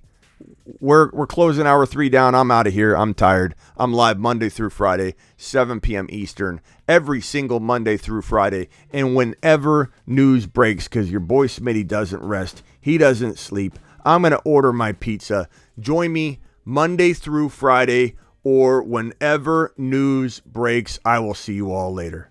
Hey, Raj, my boy Raj, go follow my boy Raj. RSF 49ers. He's in the chat right here. He's got a YouTube. Go check him out. We need to have you on, Raj, to talk injuries and such. Appreciate you all. Peace out.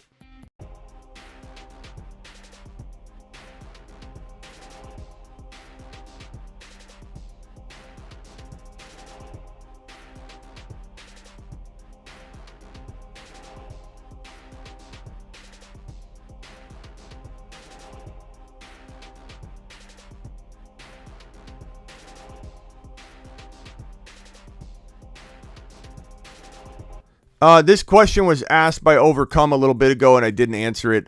Sorry, Overcome. I was in the middle of that. Thoughts on stacking Chase and Mixon? I like it. I'm not opposed to it. I think the offense is potent enough to do that. But the problem is, whenever you stack players in a second and first round capacity, you're more tied to that offense. So if something happens, Overcome, to that Bengals offense, and they don't produce in one given week, then what happens is you have your majority of your draft capital taken out. Whereas if you have, let's say, Joe Burrow in round 6 or 7 and Jamar Chase in 1, you still have a team that's packaged with 2nd, 3rd, 4th, 5th rounders to go along with that stack. And if one team, ends up having a bad game like the Bengals, it doesn't take you out. Here you have your 1st and 2nd rounder committed to one team. And so it can be a little bit more risky and take you down if there is a bad game. So I would say that I'd rather you stack Joe Burrow and Chase, but I don't mind this stack at all. And I don't think I missed any other super chats, so I will see you all later. Thank you, Overcome. Overcome, you still here? Hopefully you were able to hear that. I appreciate your super chat. Sorry about that. And don't forget, you guys can super thanks now. They've opened up and unlocked super thanks on any video that's already up. You can hit it, and is absolutely a great way to get your message pinned, and I will reply to it. I'll pin it if you do any super thanks messaging. Then I will pin that. And I hope that Carrie individual, Carrie, where you at? Carrie, appreciate you watching the show from the beginning. I'm sorry that came out the way it did. We were laughing because it was funny. Thank you guys. Appreciate you all.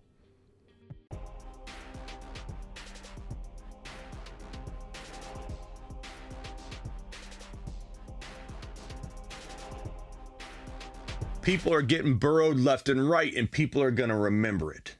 Get breached. Get breached.